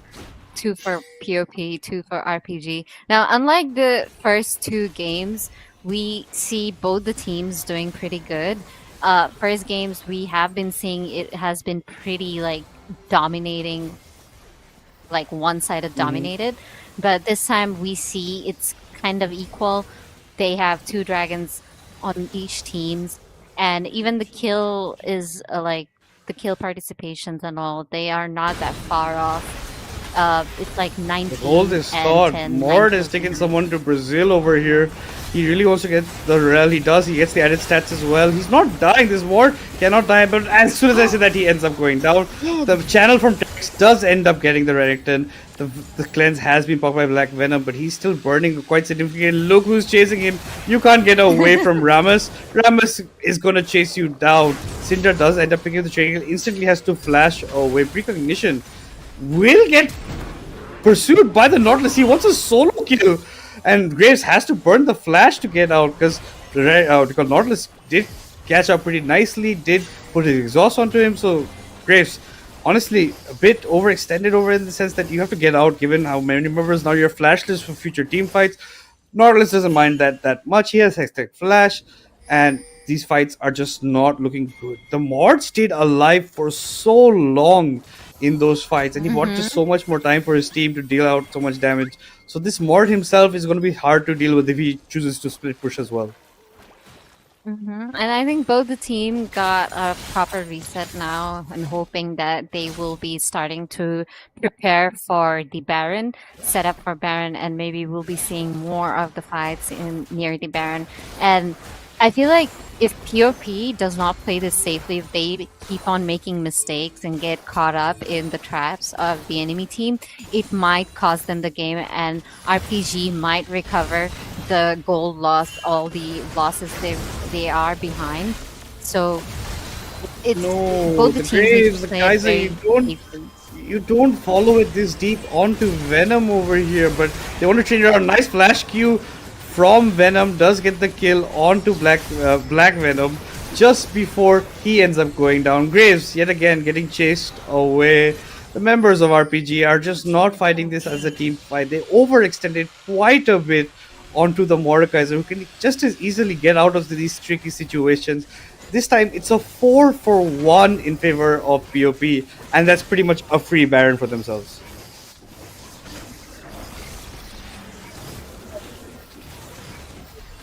Helping them to push the turrets, and we see that there is no turret in the bot lane. It's just the inhibitor, and then they can easily access the Nexus. Yeah, it does look a bit dicey right now for the side of RPG. These fights are just not the ones you want to take, especially against the Mord. He's not the target you should be chasing around because he can easily get his ult up, take someone else to Brazil, isolate his own fight, win it out, because pretty much nobody can 1v1 him in his ult at the current time. The Reddit, unfortunately, is 0, 6, and 5, not having the best time. And mind you, guys, this Reddit was the guy who last picked it for himself, and it's just not working out right now for Killer 9 BD. And even Precognition tried to give him that boost early on in the game where he helped level 3 gang the top side. Even then, just not doing much for his team. This Rammus is so tanky. He has a Deadman's, he has the Thornmail, he has a Jackstraw, and they're chasing this Rel down. The ends of the earth. Mord is pushing up this wave. He's gonna pull in the Rel. The Scatter of the Wind does allow the Rel to get away, but just look at this. He's gonna get burned down on the spot. He's not tanky at all, especially compared to Terex. Very less magic resist for him. Here comes the Rammus from the side. Will he get a 3-man ultimate for himself? He lands the taunt onto the crucial member. That's the Graves. Here goes the Renton into this side. Mord is on that side taking someone else to Brazil. Renton is left completely alone. He flashes forward. You're not getting that kill no matter what you do over there, Big Crocodile. And one by one, members of RPG are falling down. Black Venom's all that remains. And that's all that he wrote for game number 3, for semi-final number 1. It's going to be POP taking the series 2-1 to lock in their spot in the finals of Qualifier 3. Amazing. What a nice game. POP securing the game. From game 1 to game 2 and 3, their performance has been amazing. The redemption they made, the comebacks they made is beautiful. It actually is, and we didn't even get to Soul Point this time. Just look at these couple of fights towards the last part of the game. They tried to get Venom over here. Venom had his Zonia. He had the arm guard, a nice Q flash after he went out. A bit of a surprise attack on there. But you've burned so much, you just chase the Mordekaiser, you don't have anything left. Precognition just getting run down like a bit of a dog at that point because you cannot do anything when this Rammus is chasing you. Venom nicely pulls back in the Rel. Tarek's going to lock him up. They realize if they lock in the Rel over here, it's pretty much GG. Rel can't do anything, just locked in place, burning down. Rammus comes from all the side. He gets the taunt on to the Graves, and here you can see the Mord will take Syndra, the one person who can deal a bit of AoE damage in these fights, all the way isolated. Killer 9BD is going to flash forward, not do much in those fights. Then one by one, RPG, without any bit of a front line, will fall down. What are you going to do as Black Venom over there? Except say hello to the rest of your teammates in that gray screen. And have to maybe battle out in that third, fourth position match to maybe secure a spot in Legends Ascend later on in this tournament. It was really like well played by both the teams, but Poro Patrols knew who to target first, who to zone out from the whole team fight. Like especially for the last fight, we saw that the Nautilus put his ult on Graves, zoning him out from the whole fight, getting the first kill on Rel, and then targeting each of their members one by one, bringing them down and securing the match point for this game. So it's like 2 for Pops and then 1 for RPG, where Poro Patrol will be proceeding to the finals of the Legends Ascend Qualifiers 3. Yeah, just to look on paper, this was a bit more of a bloodier fights than we are used to being seeing between these two teams. 32 kills for POP, majority of them going over to the Mord. He just got accelerated so far ahead, did so much, around 11k gold in the lead towards the end. This time, RPG didn't even manage to get a tower. As we said, we didn't even get to Soul Drake. Both teams ended up picking two Drakes each. Rift Herald Void Grubs going towards the side of Poro Patrol. And this is the man of the hour, Venom on this Mordekaiser. 14, 4, and 11. Got so many multi-kills in so many team fights and was just such a big nuisance, taking the correct members away in his isolated realm and, you know, just winning out. Once you get ahead, and he just snowballed completely out of control. Nobody could match up against him. And this is why the Mord sometimes just doesn't even get to see the screen. That's why you have to ban it against people like this man. And very congratulations to Port Patrol for making it all the way to the finals. Excellent 3 games we got to watch. Very good League of Legends. And that's what I always hope when we're casting a best of 3. We go all the way to game 3. And that's exactly what these two teams allowed us to witness. And just an amazing, amazing day of League. It was fascinating to see both the teams. And like we saw both the teams jungler putting an effort in securing the objectives. And it was amazing seeing how they tried to overcome it after every team fights, how they tried to secure the objectives and backing up their teams one after another. So like seeing Poro Patrol make that comeback from the first game is actually a very satisfying thing to say. I'll say. Absolutely, it is a very satisfying thing to see. Poro Patrol didn't look like themselves, at least in game 1, especially Derek's complete turnaround. Game 2, he gets the MVP, and then game 3 was completely the Mord show.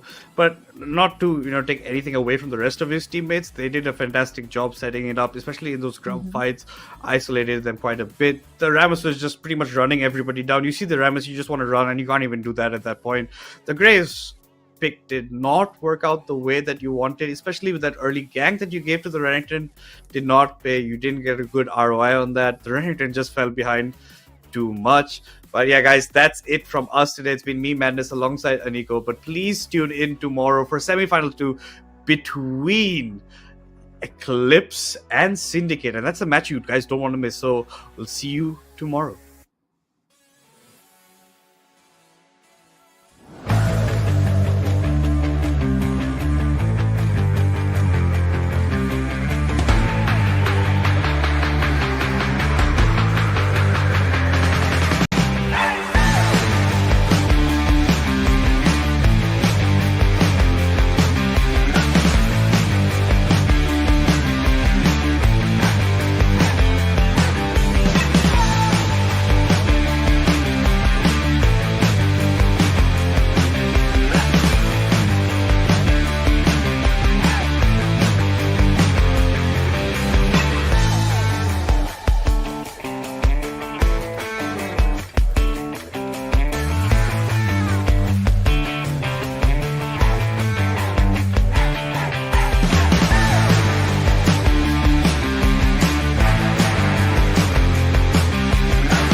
top, won't stop. I'm gonna be the man, yeah, I gotta cut the knot. Really haters really on me, tryna take my spot. But we go up, yeah, we never gon' drop.